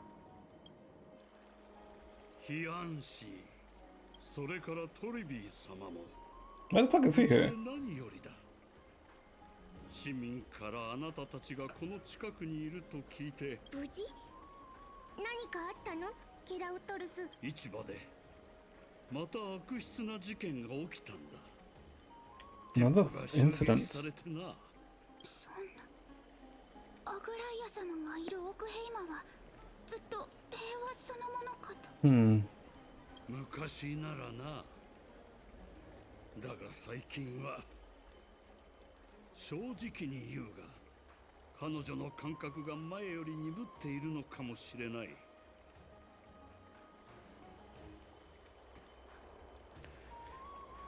No, I don't think it's not her senses. I think someone's interfering. No? ライアちゃん。今回の騒動もおそらくだが、禁止の緩みを感知した者が策を練って動いたのだろう。臨界が終わったばかりだっていうのに、どうしてこう騒ぎばかり。黄金栄は一票の差でギリギリ勝っているからな。多くの戦地を経験してきた者から言わせると、僅差での勝利というのは大抵激動が伴う。大変です。ヒアンシーさん、大変なことが。クレメンタイン、大丈夫ですからゆっくり息を整えてください。皆さん、雲石の天狗が大変なことになってます。大変なこととは？落ち着いてゆっくり話してくれ。アグライア様です。大変なのはアグライア様です。 Wait, was she attacked? Moments ago in the Memorial Palace. So they're all going. So they're going after all of them, but they're separated.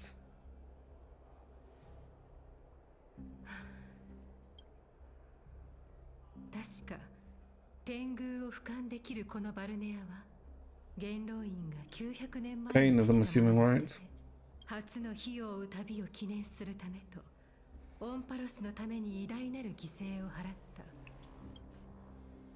そしてその頃から規則が定められ、金織が招待した客人以外誰一人として出入りができなくなった。しかし今のあなた方は Yeah, it is Canis. もはやその規則に従う素振りすら見せるつもりがない。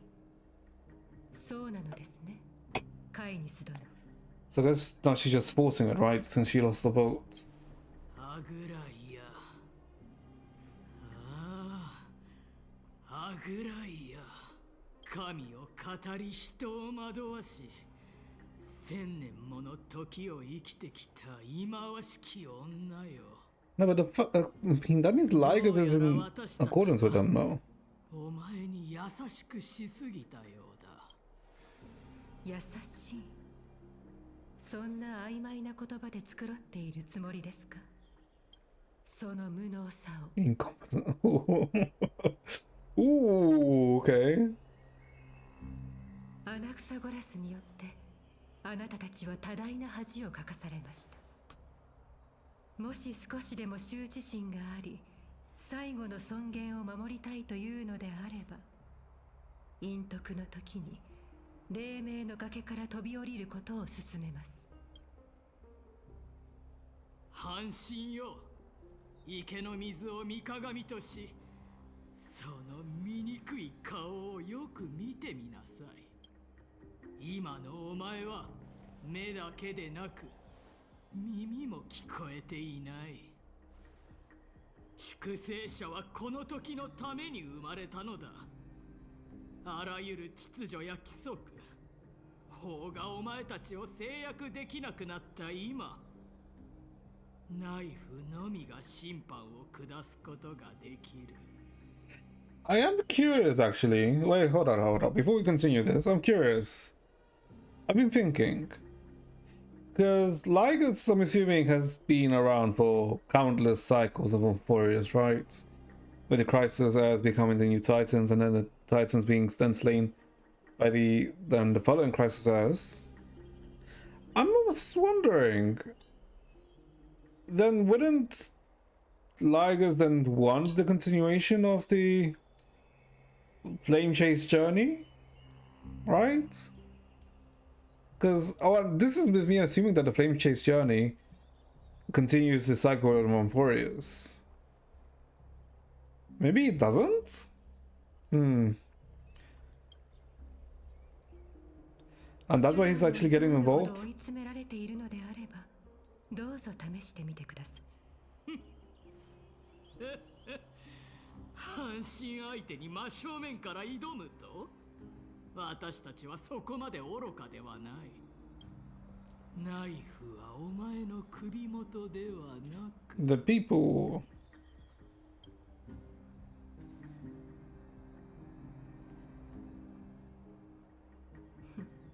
あなたが私に向けた最大の非難は人間性がつき、人々への関心が偽りだと告げたことです。もし本当にそう考えているのであれば、何を根拠に民たちの命で私が動じると思うのですか？いいだろう。半身であるお前の素顔を暴くためにも、さっきも言ったが、今のお前は目だけでなく耳も聞こえていない。我々が仕掛けた窃盗が見えず、第一重工房で交わされていた密談も聞こえず、目の前で企てられていたはずの陰謀に対し、お前はまるで無関心だった。I feel like it's probably she knows. 人間性の喪失と言ったな。アグライアよ、お前の誇りにしている禁止で私の思考を読んでみるといい。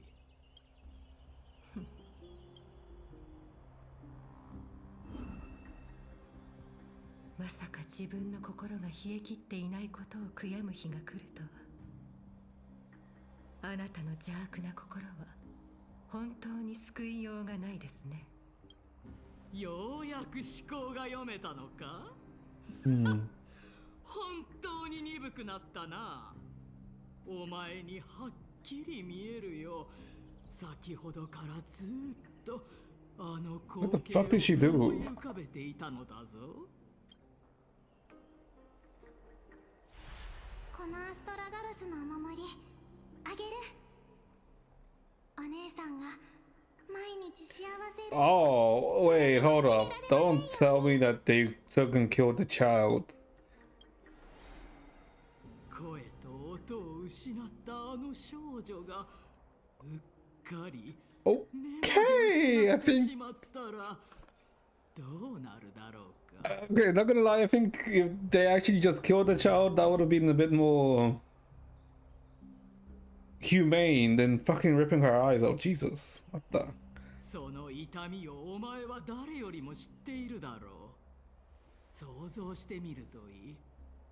1000年前、若くして視力を失ったお前が音と声まで失っていたら、今のなんと不完全で哀れな眼差しだ。お前の手腕には期待していたが、この手が効かない時に備え、数十通りの素晴らしいプレゼントを用意してきたというのに。正直もう少し時間を稼げると思っていました。1000年という歳月の中、私は塔柱のタイタンの死を見届けてきました。わがままで無知だったあの頃から。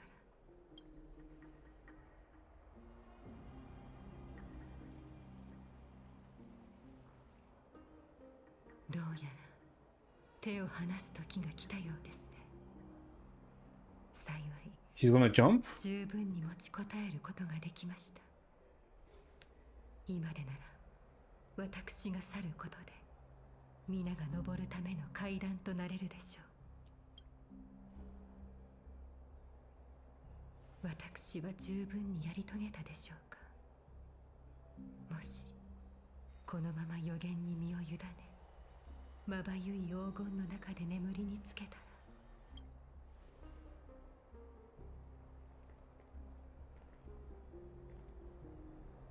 旅立つ風たちは私のために足を止めてくれるでしょうか。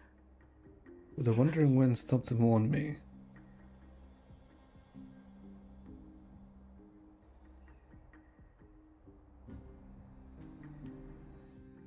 Oh, Cypher. Oh, okay, Millennium God Memorial Market. 裁縫女、約束通り来てあげたよ。見て。 A small いっ Cypher. ぱいの金銀財宝。これなら絶対あんたが知らないもの。それじゃあ約束通りここで一番高い服を売ってもらうよ。泥棒のお嬢さん、そんなボロボロの服で私の工房に入ってくるなんて、礼儀はともかく度胸は備わっているようですね。では持ってきたものを見せていただけますか。好きなだけ見るといいよ。とびっきりの上物ばかりだからね。ほら、このサピロスなんてファジェイナの瞳よりも青いでしょ。これはなんと見事な輝きでしょう。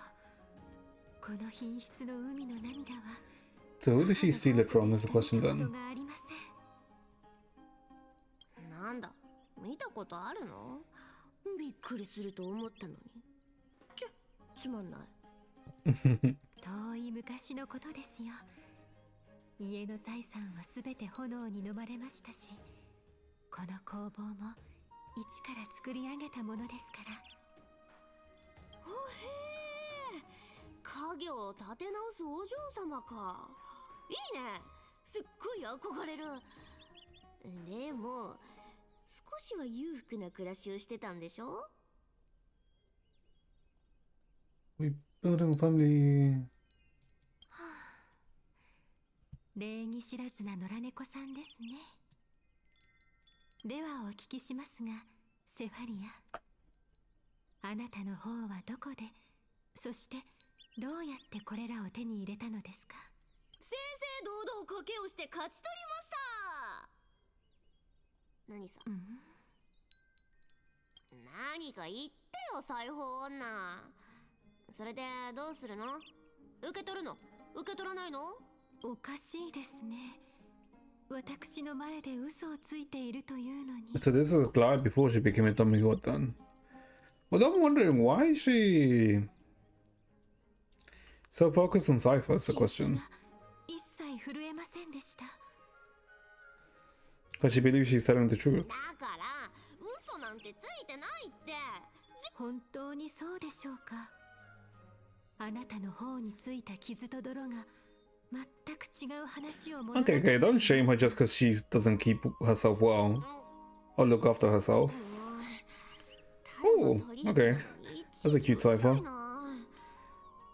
安心してよ。バレるようなヘマはしてないし、受け取ったって迷惑なんてかからないよ。息をするように嘘をつくあなたの言葉をどうやって信じればいいのですか？ほんと、金持ちとの取引ってのが面倒だね。いいよ、時間の無駄無駄。あんたが受け取らないなら他の客を。待ってください。そちらは全て受け取ります。ですがこれだけでは金織の一番高い衣装には届きません。なので今からあなたに最適なものをお持ちしましょう。 Something that would suit her. 何どんな。こちらです。 Oh, the shoes. 近くでご覧ください。これはまたピッカピカで綺麗。この金のボテスは金織の至宝の一つです。最高額のものには及びませんが不思議な力が宿っています。言い伝えによればこのボテスはザグレウスの祝福を授かっており、物音を立てずに素早く走ることができるそうですよ。So Gaia enhances stealth ability. ぜ Okay. ひ履いてみてください。そして次からは捕まらないように。あなた金持ちはおせっかいも好きなんだね。じゃ遠慮なくもらうから。後でやっぱなしって言ってももう遅いよ。どうかしたのですか？一つ下のサイズってない？ちょっと大きい。 She'll grow into them. She'll grow into them. ではもう少し大きくなってから履くようにしてください。嘘だ、嘘に決まってる。話の途中にいきなり何？偽物って何のこと？ボテスだよ、ボテス。それにザグレウスの心力なんて宿ってないだろ。オンパロスで一番嘘がうまい女のくせにアグライアには騙されたんだな。Okay. Okay, this dumbass doesn't get it. それ以 Pussy. 上言ったらスティクスに投げ込んで魚たちの餌にしてやるからね。それより裁縫女とどうやって知り合ったのか気になってたんでしょ。どう？これで満足した？キキ、思ったより地味で期待外れだったよ。でも姉子、アグライアがわざと騙そうとしたわけじゃないって可能性もあるよ。え？今あいつをかばったの？いやいや、そうじゃない。そこそこ泣ける話だったから嘘が混じってたら台無しになるだろ。もしオイラに涙腺があったら今頃大号泣してたはずだ。 I hate this fuck. あんたにそのよく回る口がなかったらとっくに捕まって門番にされてただろうね。さて無駄話はこの辺にしてスティコシアをしっかり拝んでおこっかな。やっぱり綺麗な場所だね。 Smell of the 空 dead. 気の匂いもしっかり嗅がせてもらおう。くんくんくん。ん？いやー、ここの空気に Very 男の cuddly. 匂いがプンプン。素晴らしい、実に素晴らしい。キャストリスとグレッチのおかげでここの結界が破られたんだよね。ほんとあの時手伝ってあげてよかった。それじゃ宝探しの時間だよ。バトッチ案内して。いいものを見つけたら Okay, that's a worse split than she gave me. せめて3割にしてくれても。あ、今の聞こえた？ステュクスの骨食い魚のやつ相当腹を空かせてるみたいだね。2割でいいよ。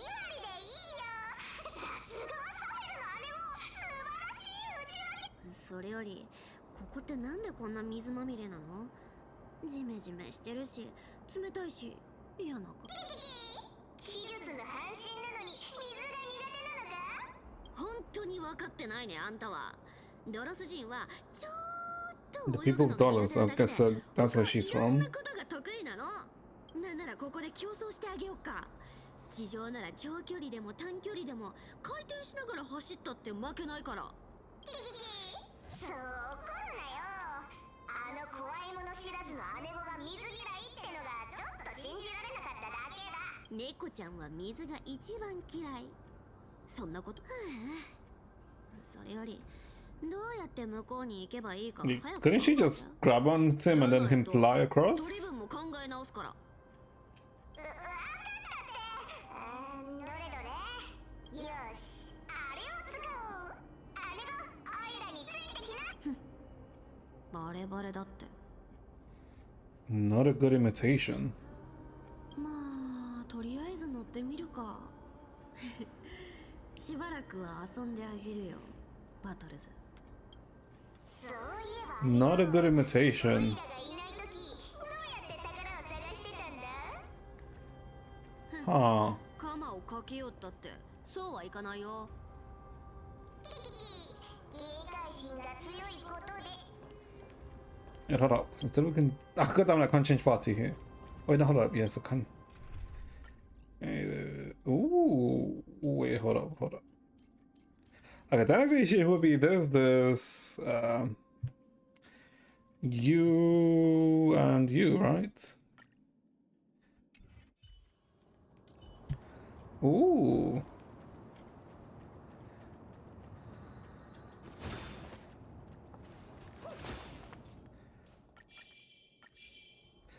Okay, so Cypher.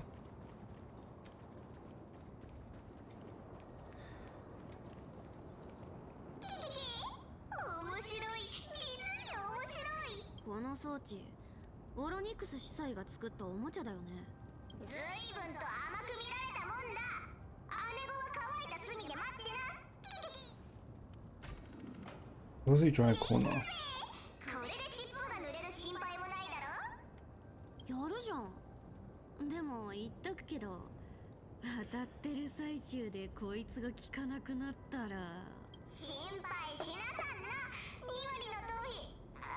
宝のためにもきちんと仕事はするよ。 I wonder who Bartholos is meant to be right now, then, right? Because it's implied that it's not Bartholos who's with us right now.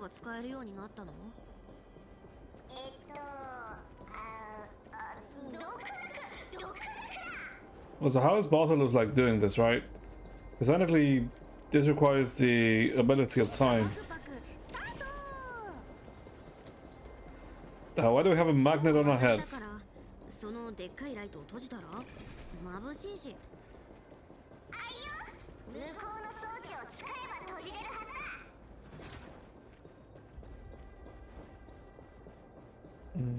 Can I just turn it off? くん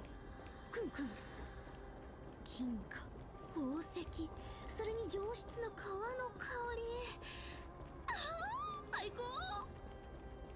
グレッチ。うん。ここだ。何ぼーっとしてんの？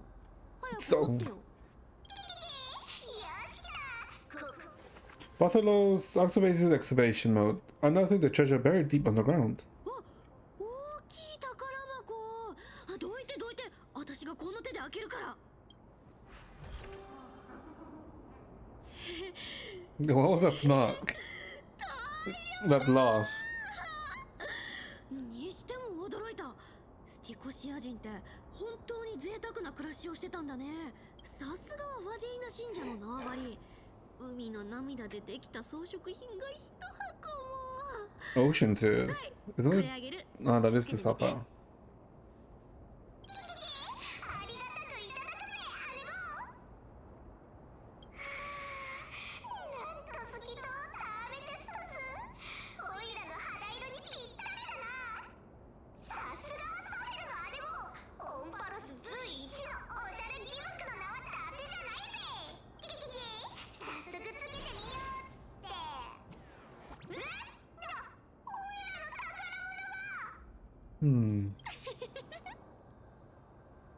長い付き合いだってのにまだこんな手に引っかかるの？これはそうだった。オイラとしたことがこんな大事なことを忘 Hmm. 誰もが信じる嘘は真実になる。ほんと便利な能力だな。 All believe it's true, but a lie becomes a true これが reality. 技術の半身に授けられた力。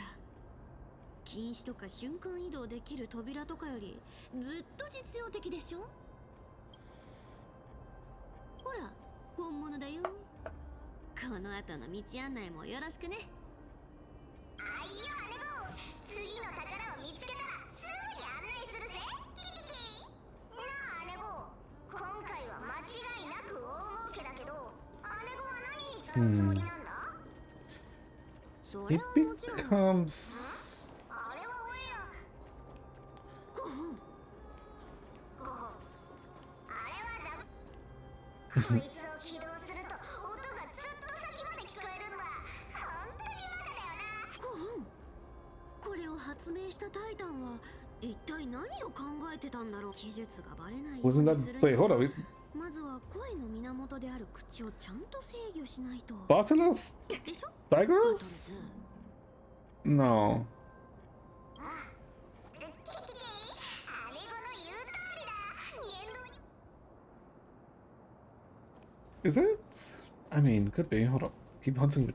Wait, no matter what it was the thing here. これ起動するとうるさいんだ。 Oh, okay, so. レッツゴー、レッツゴー、レッツアンゴー。だからもう探せ。こんなデカブツがいるとはね。本当だ。でっかくた。ねえ、あの顔見てよ。 It'd be so ugly. ブサイク。ブサイクだな。消火器のない俺でも吐きそうだ。こんなやつに顔を傷つけられたら、あの構成無視ナタレンタムですら泣いちゃいそうだね。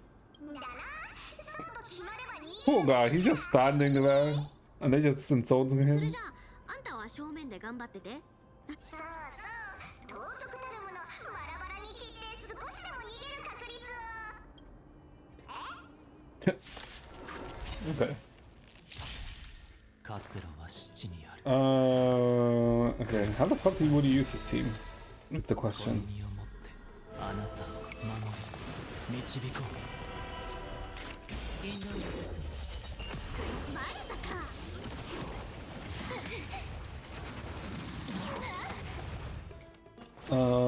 Would be doing this? 涙雨。クリティ外見も実力もダメダメな相手だったね。ちょっと殴っただけで倒れるなんて。おーい、バトルズ生きてる？もし生きてるなら、ケって言って。 Okay. そんなに怯えちゃって、おじけづいちゃった？もう大丈夫だから、早く働いてね。かしこまり、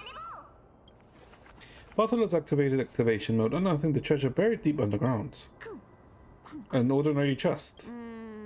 それっぽい匂いもないし、いいものは入ってなさそうだね。ん？これ。 Journal of a Styxian refugee. Month of Balance Day. 3 more neighboring households moved away today. The tide has risen higher than ever before, already reaching the 5th step of the stone stairway to our residence. The priest insists it's merely seasonal high tide that will soon recede, but having lived in Styxia for 30 years, I've never witnessed water levels like this. Lindro from the harbour went fishing 3 days ago and reported that the seawater had become unusually turbid, appearing as if mixed with ink. Beneath the surface, he glimpsed strange shadows not human in form, yet possessing distinct outlines. After returning, he developed a high fever and remained bedridden since. The city's feast have grown increasingly frenzied. Grand celebrations that once occurred only during the month of joy now happen almost daily. At the Anzo family's banquet last night, I witnessed 2 normally well-mannered women treading grapes barefoot, emitting a strange laughter and then directly drinking the dessert-laden juice. They claimed to be mimicking Phagos's ritual ceremonies, though I've never heard of such an absurd form of worship. Isn't that the traditional way of like making wine, right? Prices at the market have risen by 30%. The honey brew merchants report that the brewing process has become exceptionally difficult lately. The yeast cultures mysteriously rot. Only by distilling with seawater collected directly from the harbor can they produce proper wine. Huh? Fortunately, our Doris remained lucid and has wisely advised us to minimize the consumption of the city's water and wine. Month of every day. Last night, strange music emanated from the harbor. It wasn't produced by any instrument, but it seemed to rise from the ocean's depth. And the low haunting melody sounded as if it were telling an ancient tale, compelling people to approach the shore. Several neighboring children walked to the dock last night. They claimed to have seen the goddess of water performing and wanting to get closer. The priests have forbidden all forms of musical performance and deployed soldiers to patrol the docks. For some reason, I can't shake the feeling that they're acting from fear rather than genuine desire to protect us. Month of every day. Today I met Nora with the clothes merchant at the market. She revealed that the situation in her district was far more dire than we had imagined. The spirit water pool in Phagos's temple suddenly dried up 3 days ago and disappeared despite the best efforts. The priest cannot replenish it. More alarming still, the strange cracks have appeared on the wall behind the deity statue, forming patterns or script that no one can decipher. Nora also shared a peculiar rumor. Some claim to have seen in their dreams a woman playing a lyre, draped in black veils, with eyes gleaming like seawater. She allegedly told dreamers that Sixia would soon face a great transformation and only those who hear her voice would be saved. Some city residents have begun referring to her as the prophetic sea musician, despite this priest's determined efforts to suppress such rumors. Month of freedom. We finally decided to evacuate our entire family. The seawater has reached the highest water mark at the dock, and yet some remain oblivious, still immersed in endless revelry. Our family and neighboring Midland household have decided to journey to Okima together. Reportedly, the world-bearing Titan's protection extends there, and the tides of darkness have not yet invaded those lands.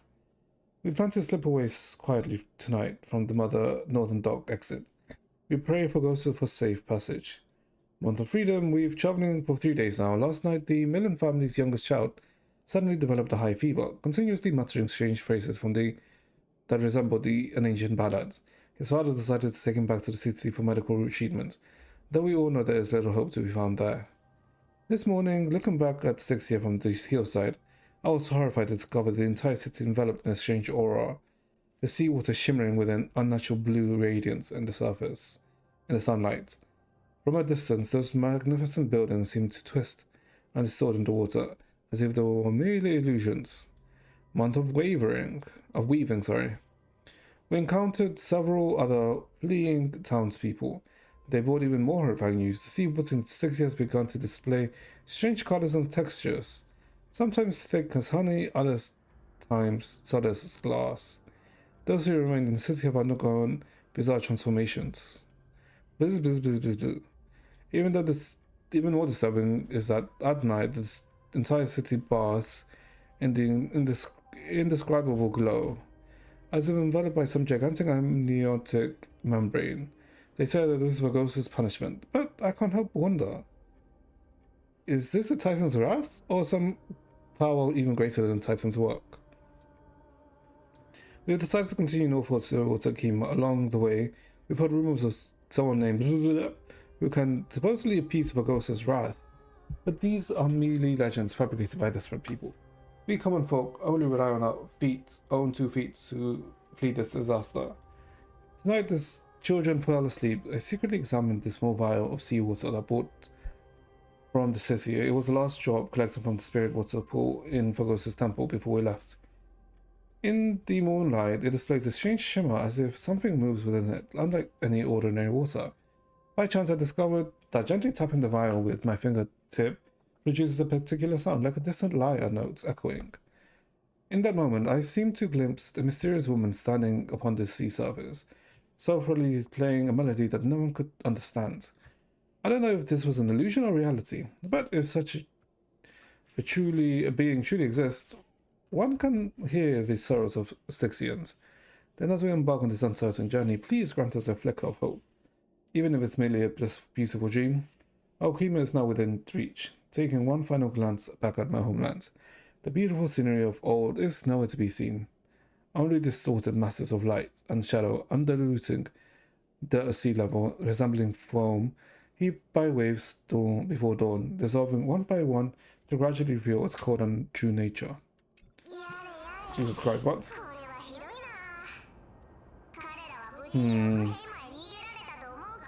I'm assuming no. 無理だったと思う Yeah. よ。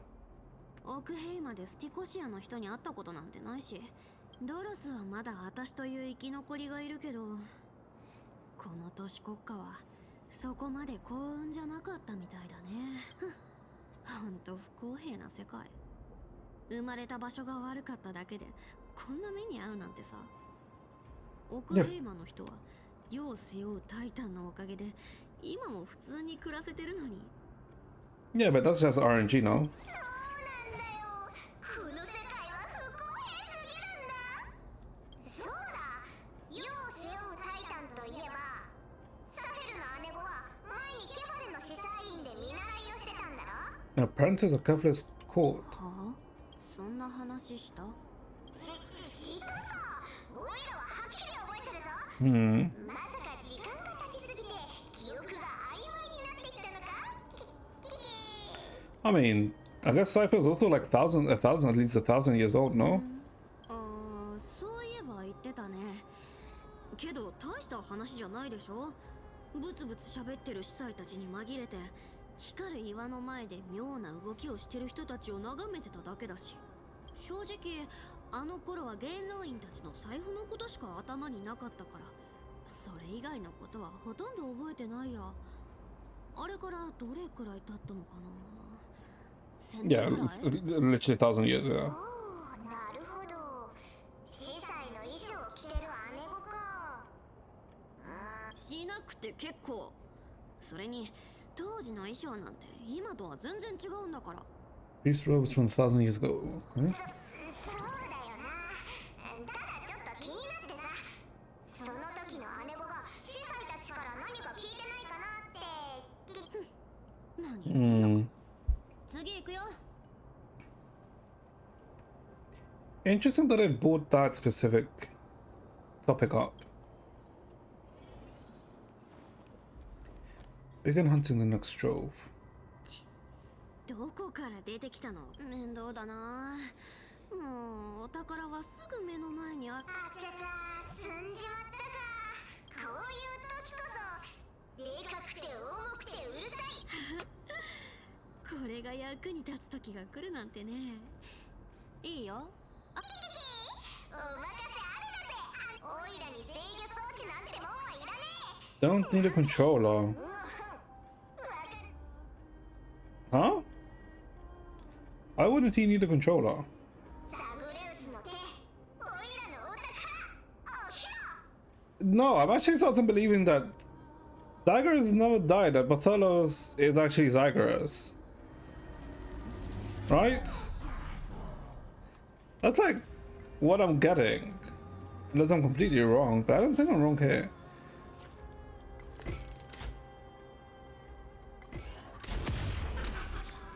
Self criticism.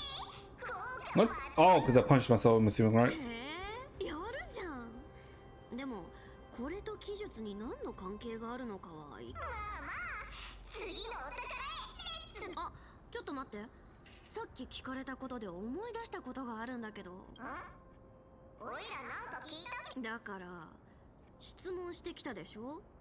2つ目の宝箱を掘り出してすぐ熱心にさ。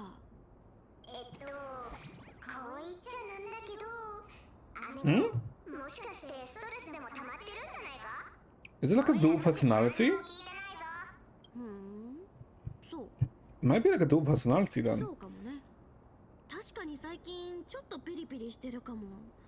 ちゃんと息抜きしなきゃ。Huh. Interesting. 胸の中で燃える不思議な火種よ What the? Yeah, that was freaking toned up as hell. Okay. Okay. この匂い下にとんでもないもの。とんでもねえ姉子がそう言うなら間違いないな。ほらもう指示しなくてもわかるでしょ。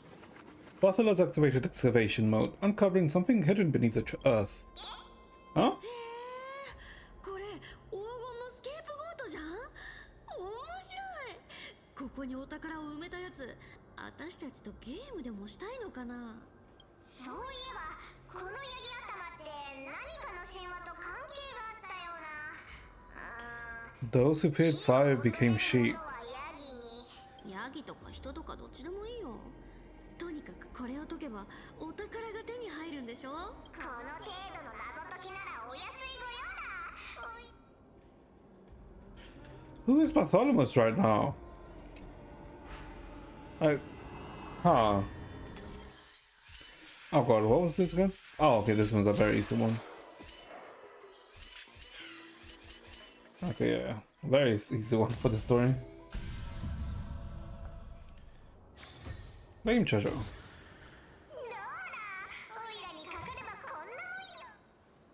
Hmm.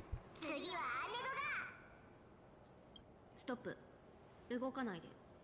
振り向く。どうしてだ？ That's literally just turned around. だから動くなって。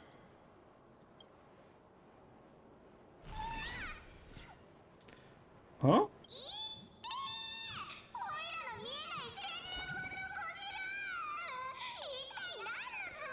A golden beetle. 黙って。余計なこと言わないで。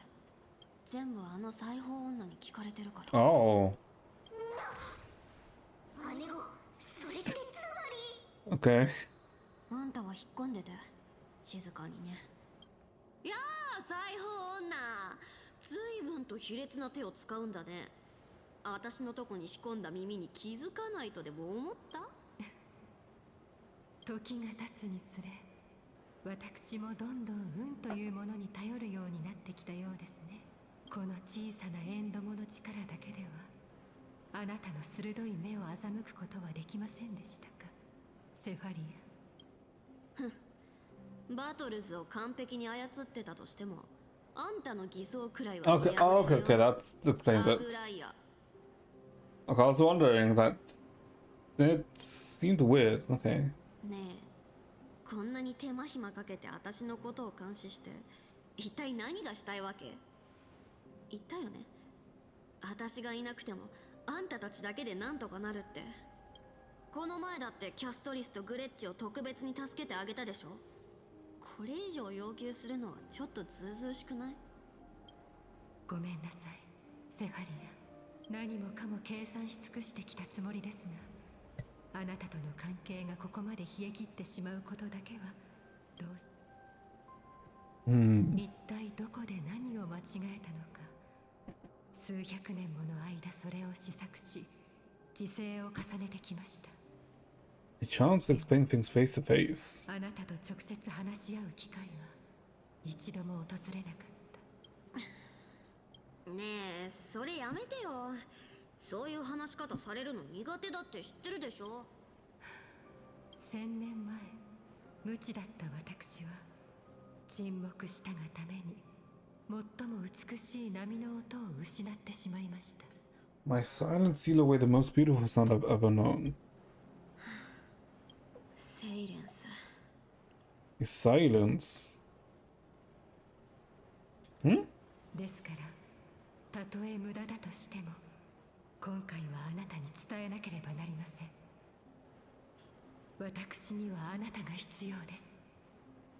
黄金衛の使命にはあなたが必要なんです。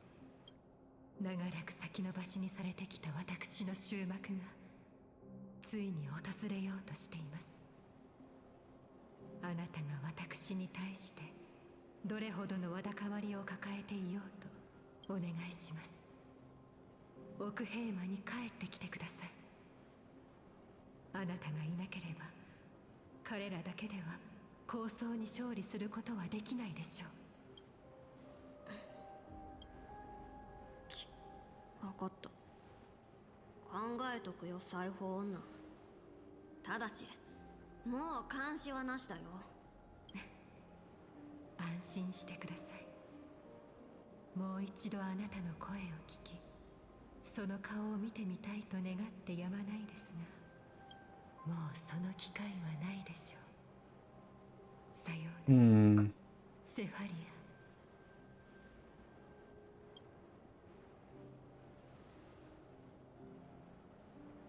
さよなら、アグライア。 Back to Aglaya? 残念だ。ヤギ頭の下にいいお宝が埋まってると思ったのに。結局宝箱の中身全部スティクスの水に使ってて、あんまり価値はなかったね。もともとはすごく高価なものだったのに、長い年月に揉まれて本来の価値を失っちゃったのかな。へえ、姉子がそんな風に言うなんてなんか珍しいな。でも今は干渉に浸ってる場合じゃないぞ。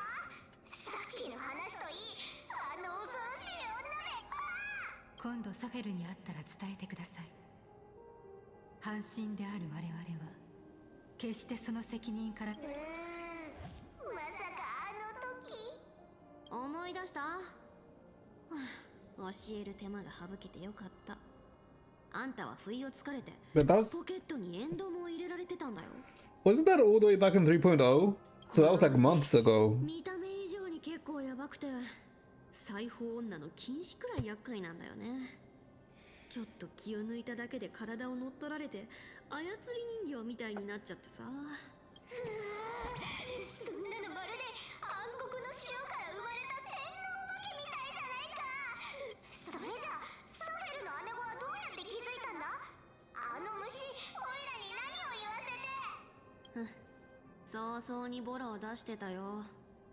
そうだ、世を背負うタイタンといえばサフェルの姉子は Yeah, oh yeah, because it's like very weird, right? 愛をしてたんだろ。私たちなんだかんだ1000年くらいの付き合いになるでしょ。だから話せることは大抵話しちゃってるけど、黎明の崖でのことは別。あのことだけは絶対に誰にも言ったりしないから。でも姉子、アグライアがわざと騙そうとしたわけじゃないって可能性もあるよな。私の勝手なイメージだけど、人に真実を吐かせる禁止なんて技術の化身が何よりも嫌いそうだからね。でしょ、ザグレウス。 Oh, okay, so it's like saying it like okay. Okay, so I was right. 恐ろしいほどに鋭いな。だってあんたが生きてることを知ってるのは私だけだし。タイタンの試練から生き延びるために全世界を騙してあげたこと。 Oh, so that's what they were saying, like a lie becomes like can become reality. もしバレたくないなら今後もちゃんと頑張ってよね。この安い命がかかってなくてもサフェルの姉子のためなら火の中でも水の中でも飛び込む覚悟さ。こんな姿になって何もかも退化したのに、その口だけはちっとも変わらないんだから。But I wonder why though. そうと姉子、あの腹黒女の話、まさか本気で考えてたりし I guess for the sake of survival, right? Zagreus would have like it's partitioned a lot of his power to Cypher. オイラたちの今の生活、めちゃくちゃ自由で楽しいし、わざわざ厄介ごとに首を突っ込まなくてもいいと思うけど。正直私は一度戻ってみてもいいと思ってる。また来たのですね、セファリア。顔が。 Oh. Miss. Oh, Massive Nurse Mate. Okay, for some reason I misread the name. Massive Nurse Mate. As I say to your usual ones, if you provide proof, maybe. But none of you ever provide proof, so you have a minute until I ban you. 服がいるの。 So I'm guessing this room she can be demigod. 何でもいいからちょうだい。なんなら布でも構わないから。お金はいつかちゃんと返す。いや、あなた黄金の血が流れていたのですね。そうだけど。私はあいつらが言ういわゆる黄金栄ってやつ。力強い英雄、名高い剣士、そして知恵に満ちた大学者だらけのあれってこと。セファリア。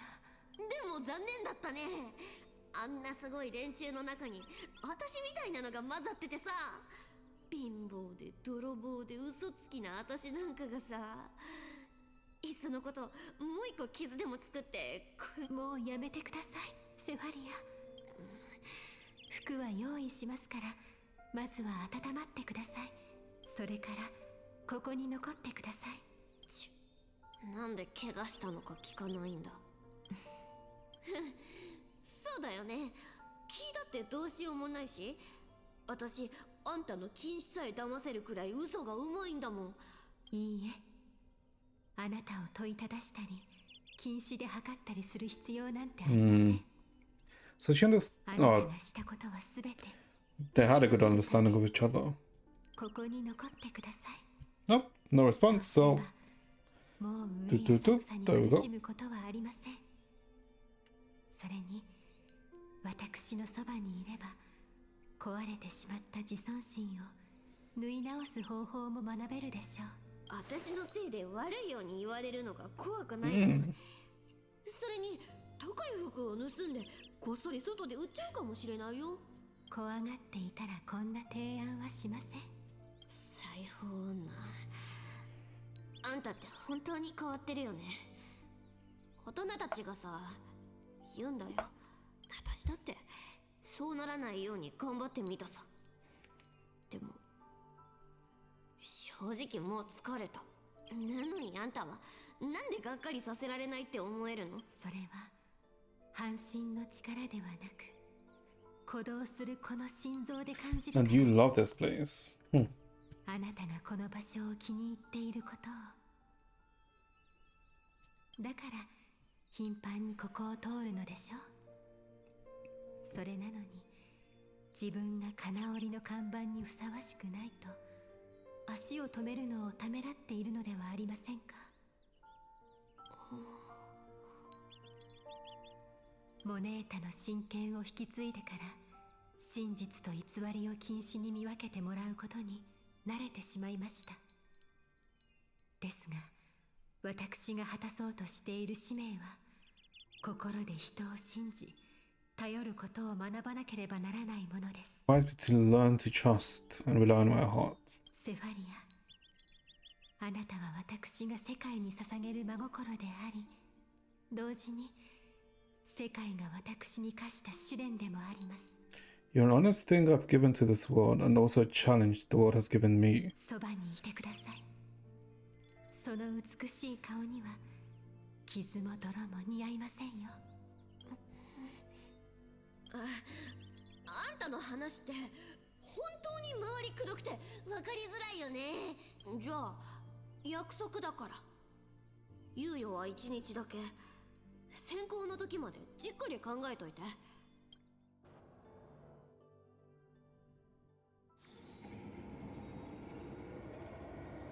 Oh wait, all the way back to this. 者たち挑発に応じるでもなく向こうから攻撃してくる気配もない。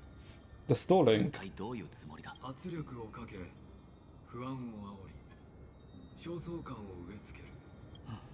黄金栄の抹殺を使命とする組織か。粛清者は錬金術を使って記憶のかけらを強制的に Chemical 後継 arts 者に implant 融合させ fragments. その身分と像を引き継がせる。私の知る限りそれは事実ですね。私たちの知るあのカイニツ殿は厳密に言うと27代目カイニツに当たります。 The 27th Cainus. Ah.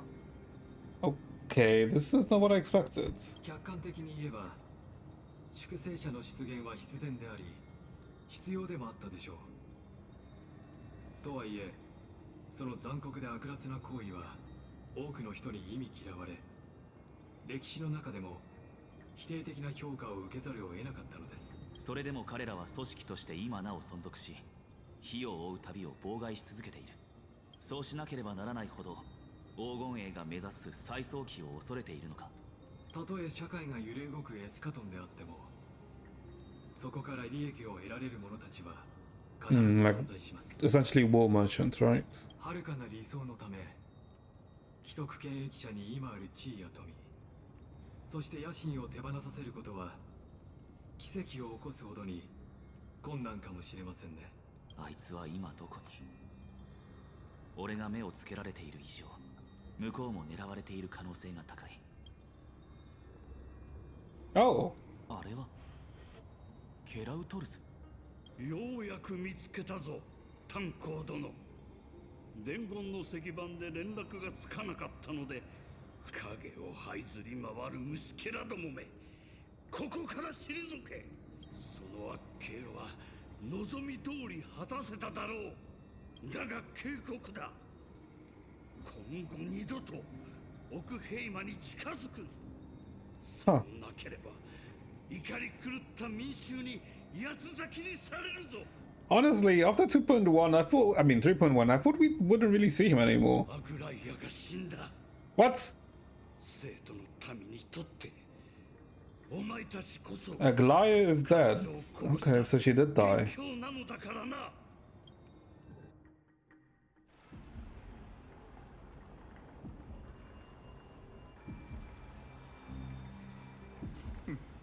どうやらあの方は見誤ったようですね。 She was wrong about you.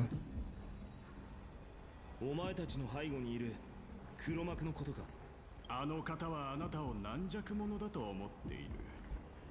絶対的な悪だと信じている相手を前にしても、 Based on the evil you claim to oppose. 迷いが生じるだろうと。情けを軟弱さと誤解するなんて。お前たちのご主人様は随分と愚かで傲慢なようだ。彼らはまだ息がある。手当てしてやれば数日後には回復するだろう。でもお前はどうかな。先に忠告しておくよ。人に刃を向けるのは久しぶりだから、どうだ、試してみるか。 Bro, you sound kind of scary. ファイノ、本気で怒っちゃったみたい。消えろ。二度と僕たちの前に姿を現すな。それとご主人様にこう伝えておくんだな。火を追う旅を止めたければ最盛期のクレムノス軍を超える軍勢を用意した方がいいと。ファイノン様、私たちは争いを求めてここを訪れたわけではありま Not せん。 here to start a fight. あなたたちが他の場所へ向かえなかったことを保証するために Yeah, it's okay, so they came here to stall. 知らぬ間に時間稼ぎという任務を果たしてしまいましたね。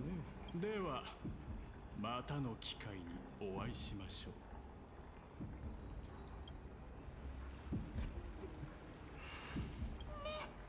大丈夫？ああ、僕は大丈夫。でも粛清者は民の命を使って脅しをかけるような連中だからね。 Wait, so then, even if they killed Caenus, she would have still, I guess, been brought back? Because she was the 27th, so they probably have like a backup or something to make it 28th, right? But they were after the crisis Earth. Do they think they have a chance? 一か八かの賭けに出たんだろうね。おそらく元老院の反対派が火を追う旅を阻止しようとして最後のあがきをしているんだと思う。でももしそのあがきが露見すれば民衆は奴らを害虫のように追い払うよ。伝言の Oh, a message. Oh, group message. Let's see. Global announcement due to the force major. The world's web operations will be temporarily suspended. Please stay calm and remain in your home. Huh? Message failed to send. Not covered. Local Guardian thread enabled for emergency internal communications only. Lady Gold Weaver deceased. Please return to the Holy City at once. I know it's hard to believe, but please come back soon. Okay.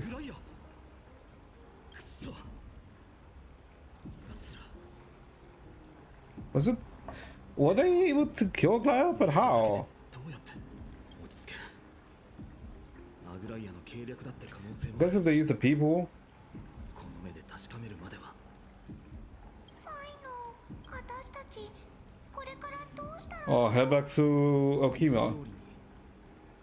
まずは僕からトリビー先生に連絡して住民たちをなだめるようお願いしておく。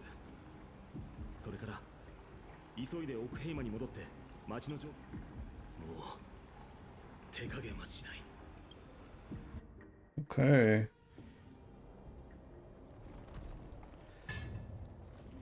ハートヌス。今鍛えているのはファイノンの剣ですね。 Implant a thread? ハンマーを振り焼きを入れるあなたの姿を見るのはあまりにも久しぶりだったので。お前たちはアグライア、俺に会いに来た。その姿で。ええ、私の体はもう Physical form has shattered. 人間としての最後を迎えました。以前交わした約束を果たす時が来たようです。約束。もちろん。託したものはまだ手元にありますか？粗末すぎる。容器としてお前 Vessel for Glaive. 欲しくない。ええ、1000年もの間私が手にした織物はすべてこの冷たい神聖が染みつき、その色も手触りも匂いも嫌でした。ですがこの飾りは違う。これはある子供からもらった贈り物なのです。Oh, I'm guessing a gift she got from Cypher. 私もあの子のような子供時代を過ごせていたら。皆に別れを告げる計画は立てたのか。今回は段取りを考える余裕がありませんでした。一人一人に別れを告げられなかったのは、しかし今が最良の時期。私の退場は皆がこれからの道を切り開く際のタイタンに特化した発明だ。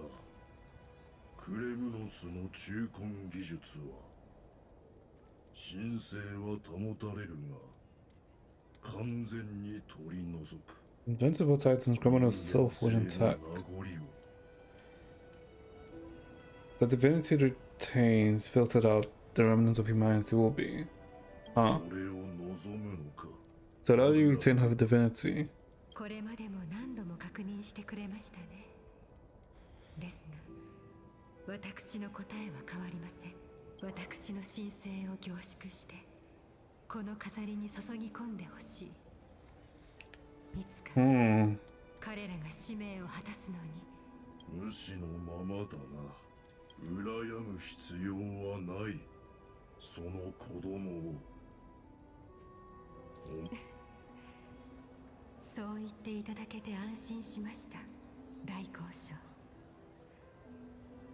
さあ、どうか運命の最後の試練を。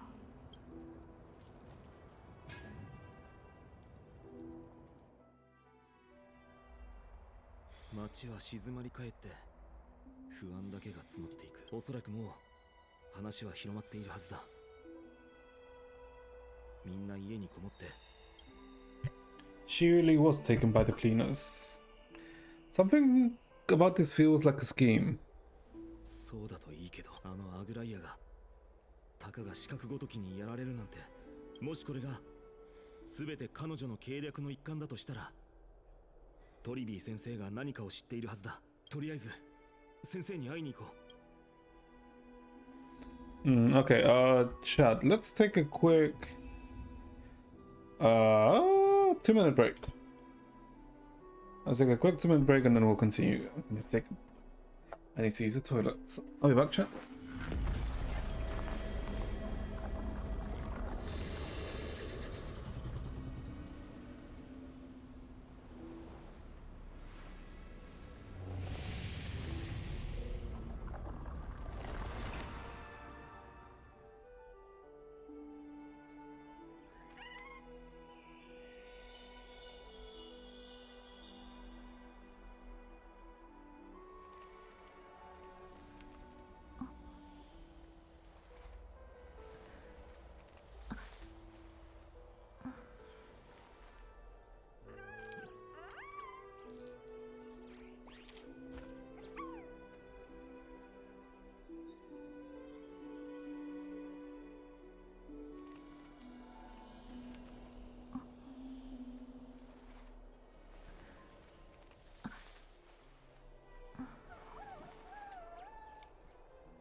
Okay, okay, back.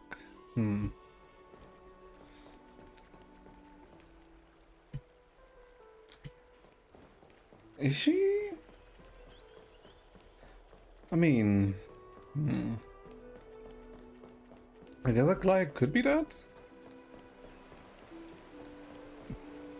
You play the Savior's fate. 僕たちより一足先にも。ああ、お前たちも戻ったんだな。安心してくれ。粛清者にはどうともされていないから。それよりケラウトルス殿、事件が起きた時君はどこにいたんだ。残念ながら当時の詳細を知る者はいない。目撃者はいたのだが構わない。雲石の天宮にいた目撃 Oh, 者 so she did fall from it. アグライアが黄金栄のピエロスから落ちた瞬間、そんな。駆けつけたホプリテスたちが確認した時だが、ホプリテスたちはその場で死亡したと断定できなかったらしい。彼女は変わった形状のナイフで心臓を貫かれていた。この目で確認したから間違いない。Why didn't they go after us? Why did they go after Aglaya? 僕も同じことを考えていた。Yeah. どうも辻褄が合わない。実際樹底に現れた連中も深淵で炭鉱と対峙した奴らもすぐ武力に訴えたわけじゃなく、それに奴らにはアグライアに手を出す理由も度胸もないはずだ。ここで推測を重ねてもあまり意味はない。とりあえずトリビーに会いに行こう。私はここに残り衛兵を率いて治安維持に努めよう。あなたたちは事件のいきさつを調べてくるといい。そうだ、ヒアンシーが医師としてアグライアの死亡 Oh, because the highest also checked her. 分かった。感謝する。Huh. 私はここにの。そうだ。There's no reason for Hyacinth to lie about Aglaya's status. ガランとしている。Maybe? あんな秘宝があったんだ。誰も入浴する気になれないのも無理はないだろう。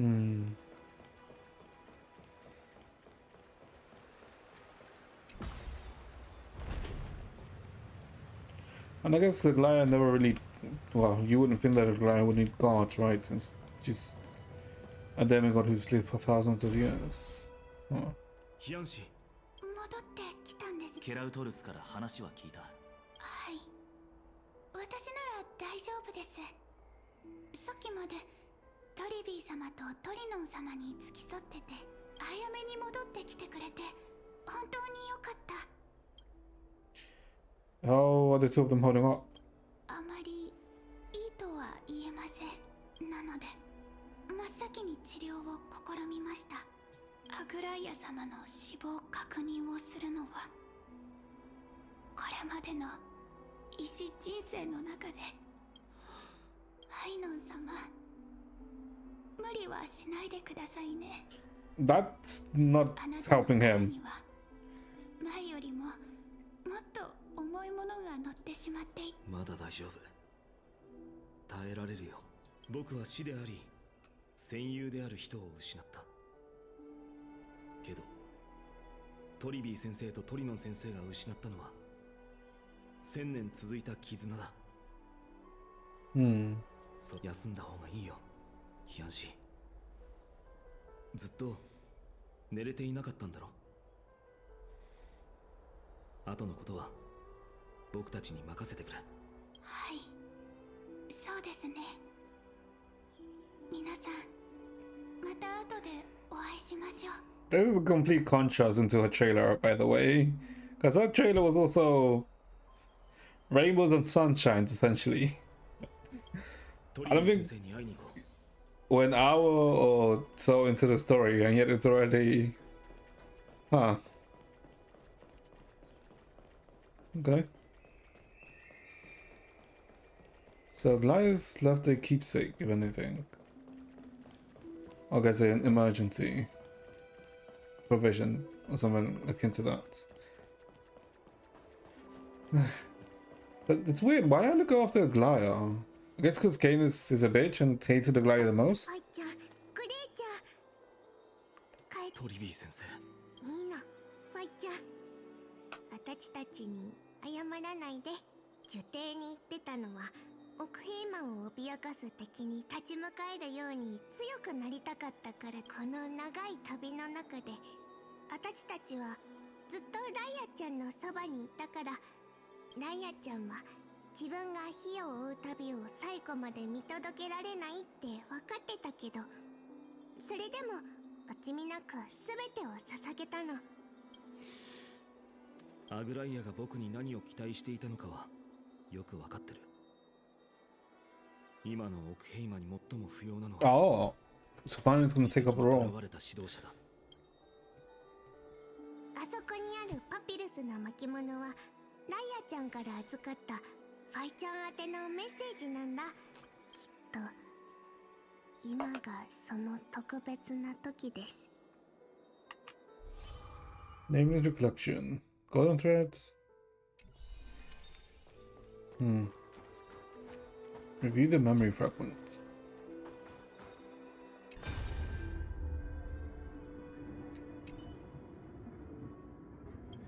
So you really don't have to take the medicine anymore?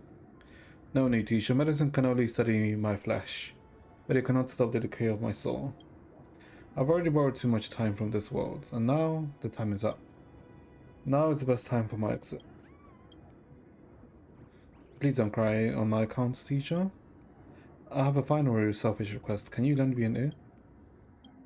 Go ahead. We will definitely fulfill it for you. I wish for my death to be quiet and gentle. I hope that my lifeless body will not be exposed to the eyes of the public.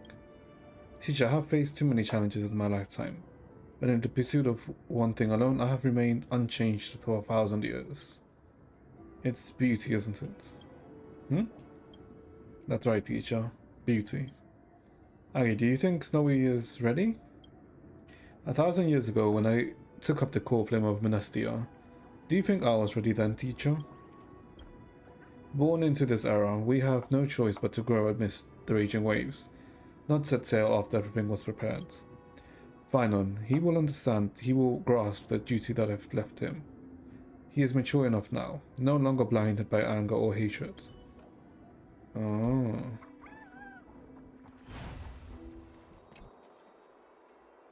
ファイの私の謙虚な教え子、この言葉を綴っている時、あなたは元老院の弁論家たちと激しい議論を交わし、血の流れない戦場で火を追う旅の存続のために戦っています。あなたと開拓者を十分な準備もさせずに弁論の場へ送り出したことについて、 So this is just after, 不 okay. 安と申し訳なさを感じていますが、正直なところ、私は今回の論戦を軽んじていました。これまでの数百年間で培ってきた民意と経験だけで勝てると高をくくっていたのです。しかしカイニスとその一派の狡猾さや自身の共感力の衰えを見誤っていたのは迂闊でした。Consider the way that seeming like would win merely. あれはおそらく弁論家のカレケッティスが事前に仕掛けた罠だったのでしょう。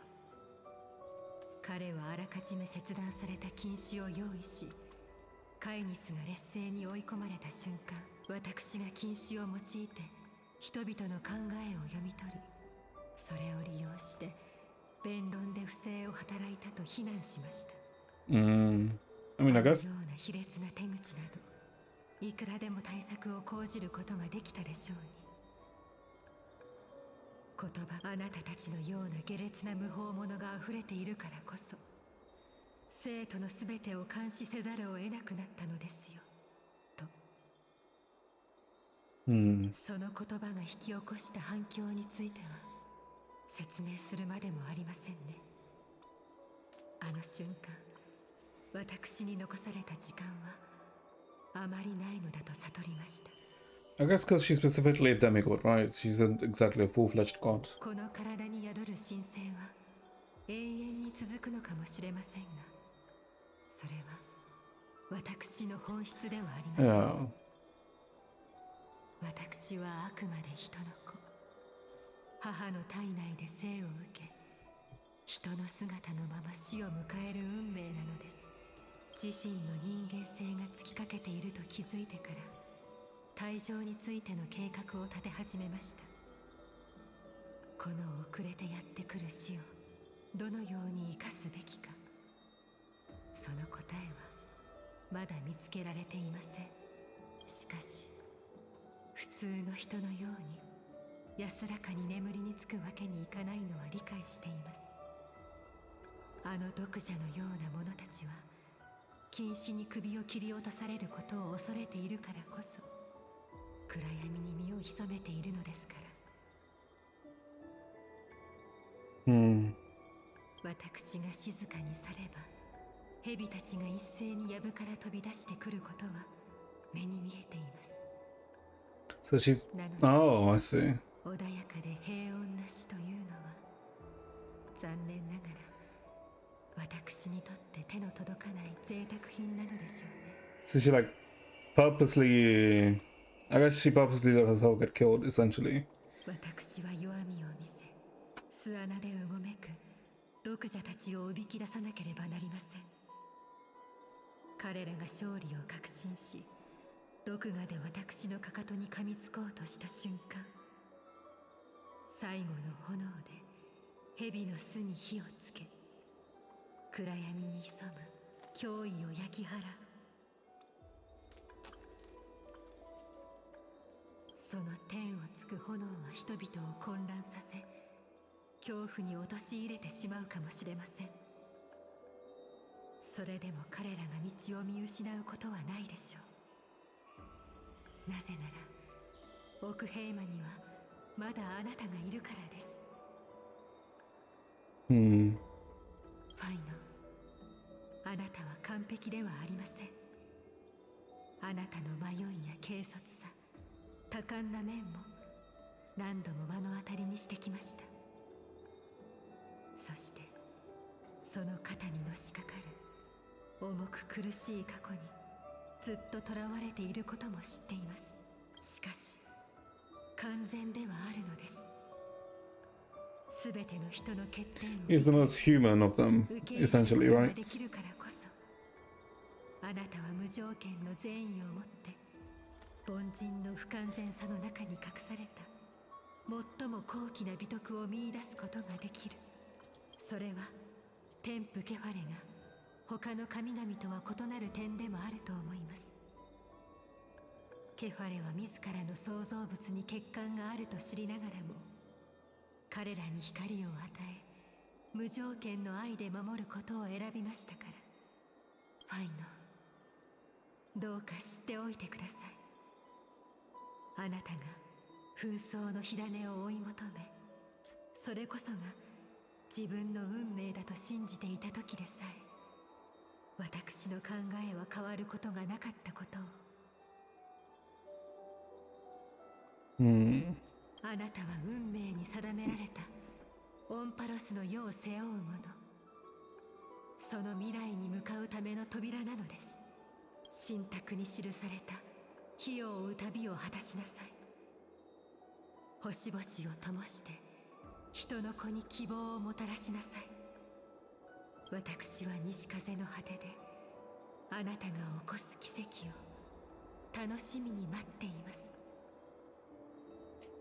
They all say I'll be waiting at the end of the West Wind, don't they? アグライア、今になってもわからないんだ。君がどうして僕なんかに許可を託したのか。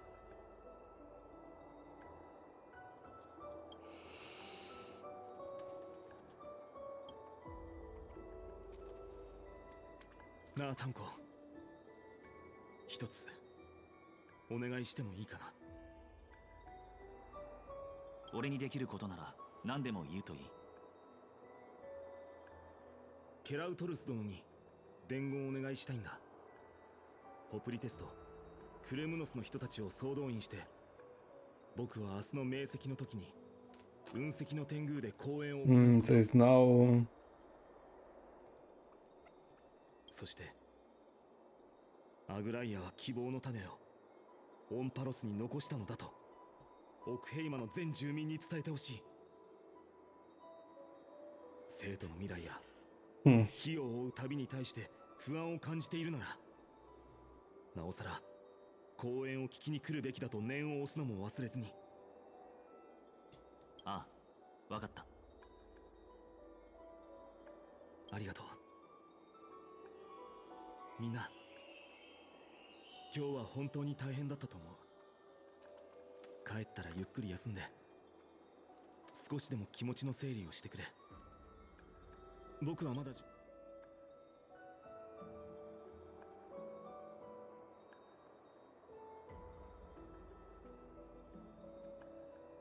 Cartonos has arrived. ハートヌス？ Oh, he's gonna give him the bracelet. 雲石の天宮に？落ち着いてから会いに行こうと思っていたんだ。何か急ぎの要件でも。 God, he's big. 確かめたかった。お前 Literally, finding is just the size of one of his legs, of his torso, or his hip. 立ち止まっている暇はないからね。僕はすぐにでも行動を起こして黄金衛による統率は揺るぎないものだってことを。正しい。その判断は。 Oh, he gave him his sword. これはもう完成したのか。 Ah, if you see it, and if you remember at the start, ヘリオスと名付け Dawnmaker. 戦に備える夜明けの前に剣を振るう明日のために。 The Bringer of Dawn. ヘリオス。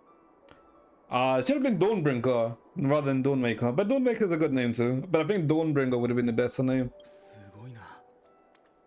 国威の剣士を実際に見たわけじゃないのに、僕の話だけでここまで正確に再現できるなんて。 He chose to recreate his swords. 正確だったからな。黎明の力を注いでおいた。お前の意志が宿るとき。 Oh, okay, that's why they have the same swords, very similar 黄 swords. 金の炎をまとうだろう。願っている。ありがとう、ハートネス。この剣でオンパロスのすべての命を守ってみせるよ。 Okay, what? もう一つある。 Oh, the golden. とどめておいた。これにアグライアの神聖の彼女自らの依頼だった。自分の死を。僕たちの声はわからない。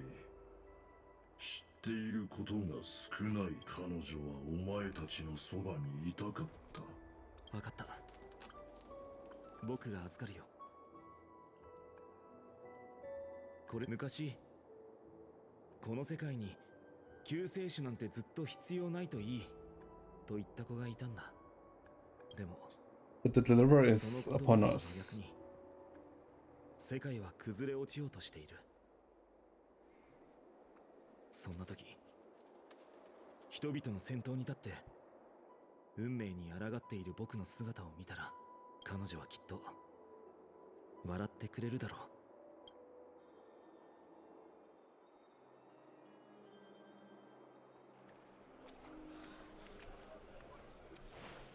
I'm guessing this is tomorrow for the 様 announcement. のいない生徒、これからどうすれば。見ろ、ファイノン様だ。オクヘイマを導いてくれるのかしら。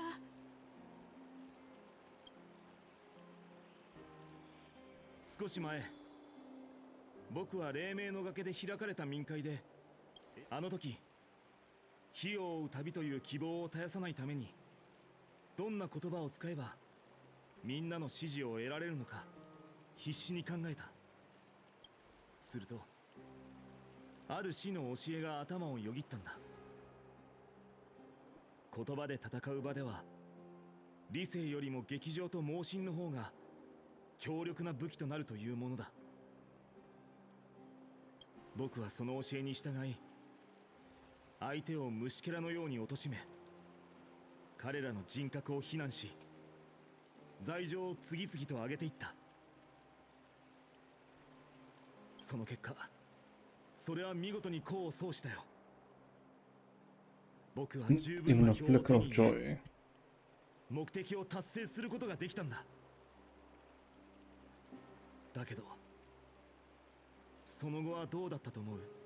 どうしてなのか僕には分かっていた。あれは上辺だけの勝利で、より大きな敗北を一時的に覆い隠しただけに過ぎなかったということを。勝利のために手段を選ばず、みんなの対立を煽った時点で、僕は火を追う旅に加わった理由そのものを裏切ってしまっていたんだ。この旅は本来人々を団結させるべきものであって、分断するものではなかった。これまでは禁止が僕たちの間にできた亀裂を縫い直してくれていた。その意図を監視の目や支配の道具だという人もいるけど、アグライアがこの町と壊れた世界を縫い合わせていたことは事実だ。誰にも否定できない。だけど彼女はもういない。そう、みんなが聞いた通り、この生徒を1000年守ってきた阪神アグライアは確かに最後を迎えたんだ。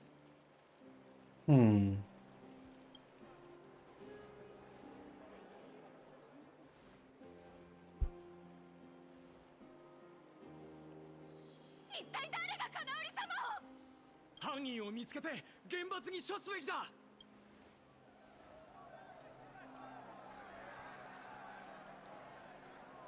最初は僕も同じ気持ちだった。ここに立ってみんなと一緒に罪人を糾弾し、どうやって追い詰め、どんな裁きを下すべきかを話し合うつも But り there's だ no った。 point, right? でも今は違う。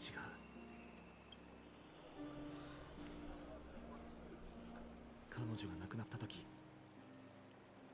街に張り巡らされていた禁止は消えた。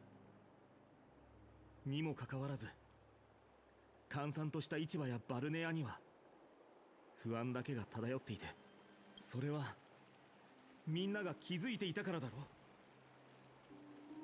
互いの心に潜む闇で傷つかないよう守ってくれていた最後の盾がもうないんだということに。これからはファイナン上手ね。 There's something special about the Man of Letters. そうよね。火を追う旅はいよいよ終わりに近づいている。黄金衛が征服すべきタイタンはただ一柱、エーグルのみだ。だけど天空を目指す前に僕には挑戦したいことがある。それはみんなの心に潜む憂いと悪意を、ロマンの真剣を失ったとしても、オクヘイマがエスカトンにおける理想郷であることには変わりない。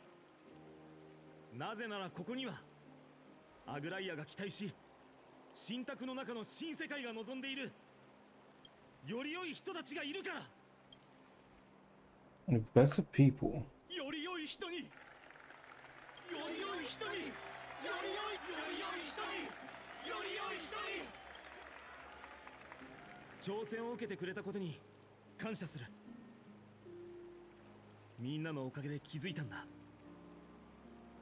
アグライアが僕に託したのは、この世界で最も素朴な責務だったのかもしれないと。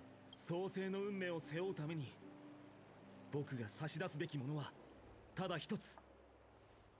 Unshakable faith. 彼女が惜しみなく授けてくれた贈り物であり、今度は僕が君たち一人一人に託すものでもある。オンパロスの神聖まではまだ長い道のりが残っていることだろう。けど僕たちは歩んでいく中で過去を忘れたりしない。オンパロスの記憶は常に後世のための糧になるから。最後に少しだけみんなの貴重な時間をもらえないだろうか。生徒を1000年にわたり守り抜いてくれた半神へ、アイトンそのものはオクヘイマのラプティスであり、黄金衛の指導者、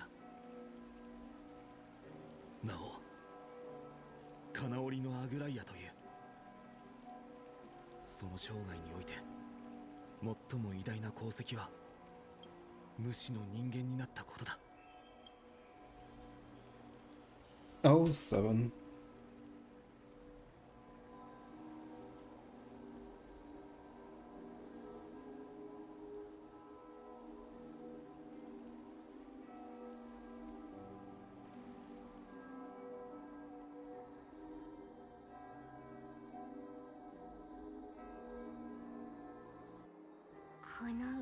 Oh.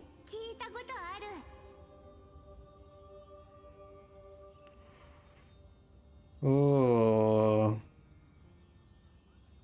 He is slowly starting to get that vibe. I'm slowly seeing his vibe change. ファイちゃんは僕たちの歌が大好きだったよな。そうだね、トリアン先生。不安でいっぱいだったあの頃、先生たちの歌はたとえわずかな時間だとしてもちっちゃい頃のファイちゃんは本当に可愛くてすっごく優しかったんだぞ。今は大きくなりすぎちゃってあんまり可愛くなくなっちゃった。それは仕方ないよ。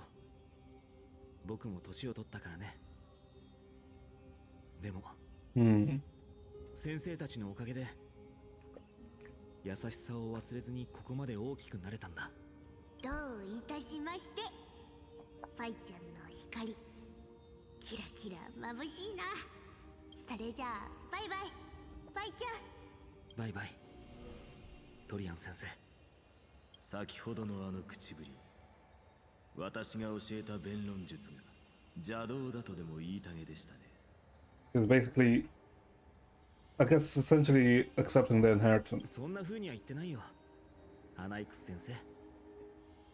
あなたが教えてくれた技術がなかったら、火を追う旅は今頃続いていたかも怪しかったさ。理解しているならよろしい。それにしてもあなたがケファレの神の座を継ぐ黄金衛とは無理やり机に向かわせて公式を暗記させていた頃はそんな器だとは思いもしませんでしたよ。誰も想像できなかったんじゃないかな。ちなみにあの頃暗記させられた公式はもうすっかり忘れてしまったよ。Understandable. I've also forgotten all the formulas I've learned. まったく救いようがありませんね。来世ではどのように真剣を担うべきかしっかりと教えてあげますよ。期待して待ってるよ。さよならアナイクス先生。キャストリスさん、何か言いたいことはないのかい？ファイノン様、いつもあなたのことを親しみやすい人だと感じて、出会った時からずっと仲間として私に接してくれていました。ですがそれは危険なことでもありました。危険？あなたと話して笑い合っていると時々自分が何者なのかを忘れてしまうことがあって。Just, you made her feel normal. なるほど、そういう意味だったのか。配慮が足りなかったんだね。ごめん。謝らないでください。そう感じることがあったとはいえ、一緒に過ごした時間はとても楽しかったのですから。よかった。さようなら、ファイノン様。さよなら、キャストリスさん。アグライア。忘れないでください、ファイノ。火を追う旅を終えた後、創世の奇跡を起こすか否か、 Leave the decision to the Montforians. オンパロスの人々に委ねられることを。黄金栄はあくまでも神託の代行者。オンパロスの民こそがこの世界の真の主役なのですから。安心して。教えてくれたことはずっと覚えているよ。高慢な英雄は悪と紙一重だろ。その通り。よく覚えていてくれましたね。せっかくだからさ、他に話したいこととかないのかい？他に話したいこと、たとえあなたの想像の中だとしても、私は自分の弱さをさらけ出すのが苦手なようですね。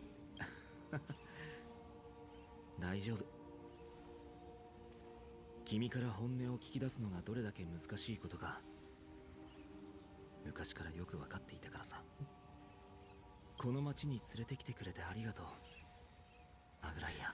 Thank you for bringing me. You saved me. 僕は君に救われたんだよ。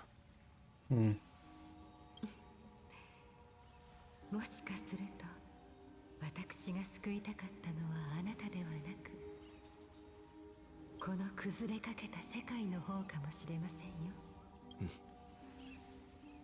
さようなら、ファイノ。さよなら、アグライア。 I'm guessing the reason Maide isn't here because he's technically not dead, right? 誰か忘れてはいない。 Never mind. 君を？まさか。君はまだ生きてるだろ。クレムノスで門番をしているだけなんだから。Yeah, he's not こんな dead 感 yet. 動的な場面に出てこなくていいよ。相変わらず気に食わんやつだ。お前とは今の世で再会する予感がある。機会があればまた勝負しようじゃないか、救世主。勝てる自信があるのかい？今の僕はもう昔とは違う。この剣を見てくれ。ハートネスが鍛えたばかりの一品さ。タイタンの真剣すら持たん凡人が。また会おう、エリュシオンのファイノン。あ、約束だ。めでいます。Okay, sure. なんて切なくて Oh, wait, what the? 素敵な旅なのかしら。 Oh, wait, hold up. This voice. そしてその旅はまだ終わってない。ああ、そうだよ、キュレネ。ほら、私の言った通りだったでしょ。 Oh. 最後の最後でやっぱりあなたはこの物語の救世主になった。 Oh. 君がいなくなってから多くのことが変わってしまったんだ。僕はその日々の中でいろんな人と出会い、たくさんのことに挑戦したよ。気づけば僕は随分と変わってしまったみたいだ。I have so many mixed feelings right now. でもあなたは昔とちっとも変わってないのよ、ファイノ。 Days later at Dawn Clouds. Cypher. 黎明の崖。ここを見てるとほんといろんな感情が湧いてくるね。あの頃はここから一目で金織りの看板を見分けられたのに、さすがに1000年も経つと目も衰えてくるってことかな。セファリア、今から。ねえ、裁縫女、聞きたいことがあるんだけど。奥ヘイマにさ、あんたのじゃなくて、そのうちの店にもないような超レアなお宝ってある？ええ、もちろんありますよ。 Gem of all 黎 worlds. 明の崖のどこかに万象の宝石が隠されていると聞いたことがあります。ケファレの身体の一部であればまさに至高の宝。カナオリですらその輝きを手にしたことはありません。万象の宝石か。よし、覚えた。それじゃああんたは店にいてね。私は To repair her. あな Okay. たが何を考えているのか当ててみましょうか。セファリア、今すぐに黎明の崖へ行き、隠されている宝石を手に入れるつもりなのでしょう。その後は宝石を高値で売り、得たお金を生徒にいる貧しい者や難民に配る。裁縫女、本当に禁止で頭の中を覗いてないんだよね。あなたは嘘を I do 隠 like す the のが上手 relationship です between these two. 誰かを思いやっているときはいつも顔に出ていますよ。セファリア、自分に嘘をつかず心に問いかけてみてください。だって他にどうしろっていうのさ。私の力じゃ、裁縫女、あんたよく言ってたよね。私はいい人になれる、みんなが思うような英雄になれる素質があるって。でもどうしたらいいかわかんないよ。あんたみたいにキラキラした布は折れないし、 High セイレン salutes. スお姉ちゃんみたいに歌うこともできない。それにトリビー姉さんみたいに物知りでもない。 Oh, now I remember who she is. This is Phagosa's demigod. Yeah, okay, now I remember. 私が唯一できるのは街で覚えたみんなが嫌そうな顔をする仕事だけ。けどそれでもあんたの信頼にふさわしい人間になりたい。そう願うくらいの権利は泥棒にもある。分かっていますよ、セファリア。よく分かっています。あなたにとって運命はあまりにも不公平で、いくら訴えても足りません。これから歩む道は他者よりも険し Doomed. く、 Your path is 光 doomed. の届かぬ場所では多くの人々から誤解を受けることになるでしょう。 Hmm. ですが、これだけは信じてください。私たちは誰もが唯一無二の存在なのです。そしてドロスの伝説にある300人の義族を含めても、あなただけが唯一奇術の神の責務を担える存在だと私はそう信じています。 Hmm. あぐらいよ。みんなもあんたみたいに信じてくれたらいいのに。私はただみんなにこの世界がすご Oh my く god. 綺麗で誰もが純粋で優しいんだよって信じてほしいだ Like け。 reading this about Cypher really does remind me a lot about Sparta. それが嘘だって分かってても私はみんなに信じてほしい。だって信じてくれる人がたくさんいれば。嘘は嘘ですよ、セファリア。ですが誠実さよりも貴重になることはあるでしょう。いつまでそこに突っ立ってるつもり？はっきり言うけど、そうやって一人でコソコソするのあんたには似合わないよ、旧姓の坊や。君の耳を欺こうだなんて思っていないさ、サフェルさん。ただ何かを考えているようだったから邪魔したくなかったんだ。相変わらず口が達者だね。そういえばバルニアでやってた演説も悪くなかったよ。ありがとう。けど直感って本当に不思議だね。Hmm. 実はそうなの？じゃあなんでその時じゃなくて今になって私を探す気になったの？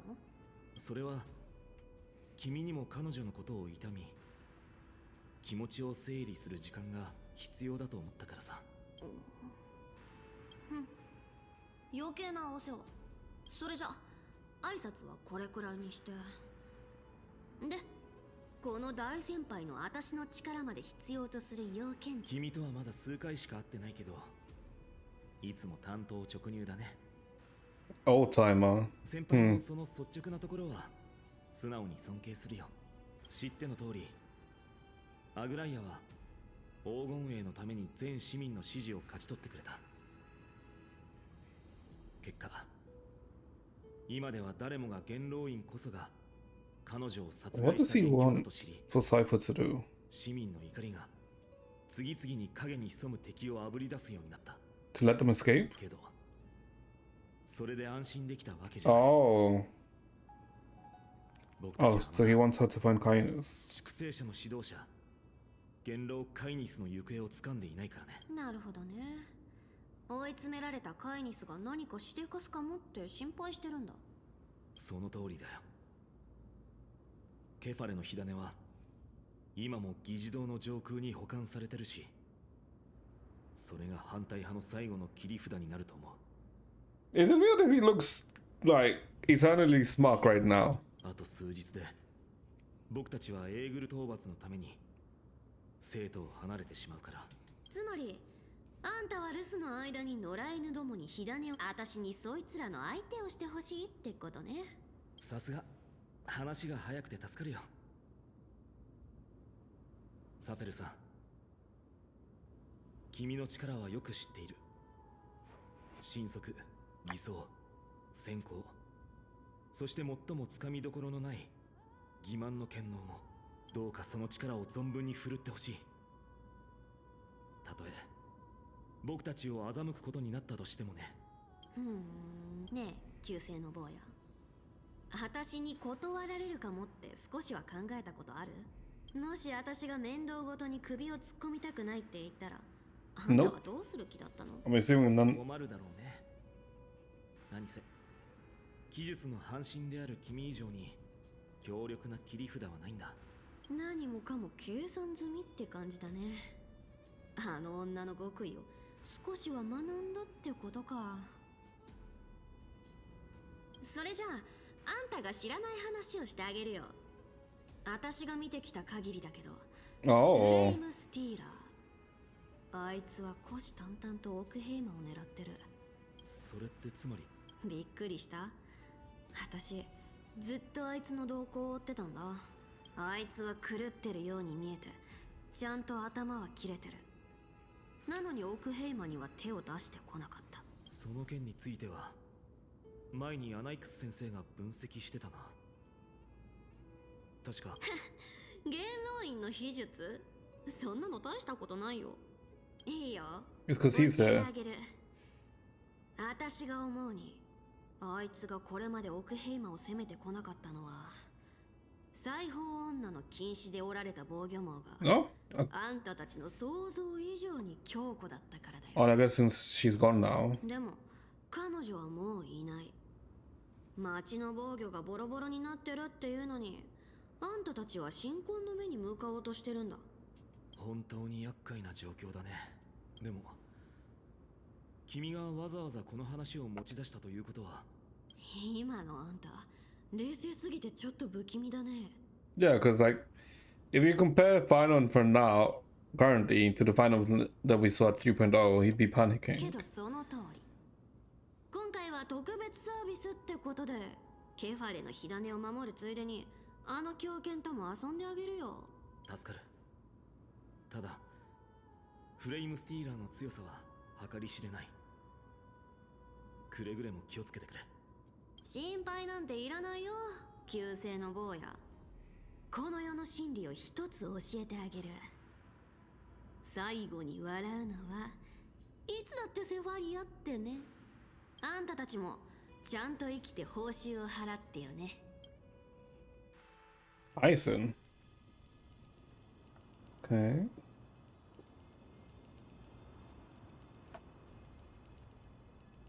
ただいま戻りま。ごめんなさい。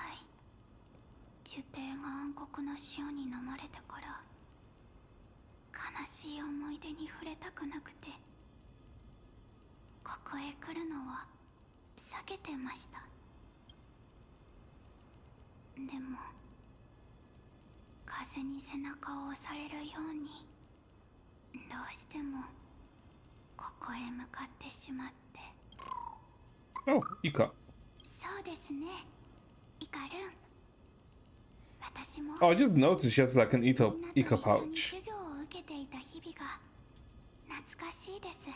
Jesus Christ, fat fucker, so fat. でも今回は大事な任務で来てますから、アイノン様がエーグル討伐の日取りを決めたので、私もイカルンの言う通り、ちょっとだけなら 他のことを考える時間を作ってもいいよね。ご先祖の皆様、 Please 少し wait だ a け little お待ち longer. ください。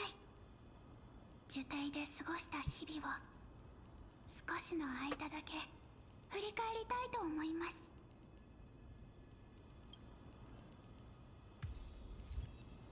The silence at dawn. Okay. So I think we'll probably stop here for today then, chat. I think we made a decent amount of progress. Did we? Oh, okay. We made like an okay-ish amount of progress, if anything. Okay, so things are like starting to slowly roll. Like the snowball is essentially starting to roll now, right? Because before the snowball was being formed, but now the snowball is like really starting to roll down the hill, and things are starting to move more and more. I'm interested in, like, I mean, I guess from the trailer we know that Hyacin, I guess, basically makes the bridge between to reach Aquila, right? Although I'm very interested in, I didn't realize that it's actually been that long since we've been in Amphorius. I actually thought that it hadn't been that long, right? Because the whole Penacony story was technically what, a few days, right? But the freaking Amphorius storyline, it's already been months since we've been in Amphorius. Okay. Interesting. Although what I am kind of looking forward to is how Kindness gets her just deserves, right? Because she do be a bitch. But yeah, so tomorrow it's like a 95% chance we'll stream the ZZZ live stream tomorrow, the 2.0, on when it airs. It should air around what, 12 my time, and I technically have a max of an hour and a half that I can spare for it, because I do need to like do some stuff in the mid-afternoon, but it should be around an hour long, give or take, right? I'd be surprised if it's more than an hour. But yeah, so we'll watch it tomorrow. Hopefully it's not too long. Yeah, I hope. I mean, like, I'm using other, like, let's say, anniversary and 2.0 live streams as an example. For example, Star Rail 2.0 live stream. Well, I guess special program. Like the 2.0 was around 50 minutes long. Yeah, it was around 50 minutes, give or take.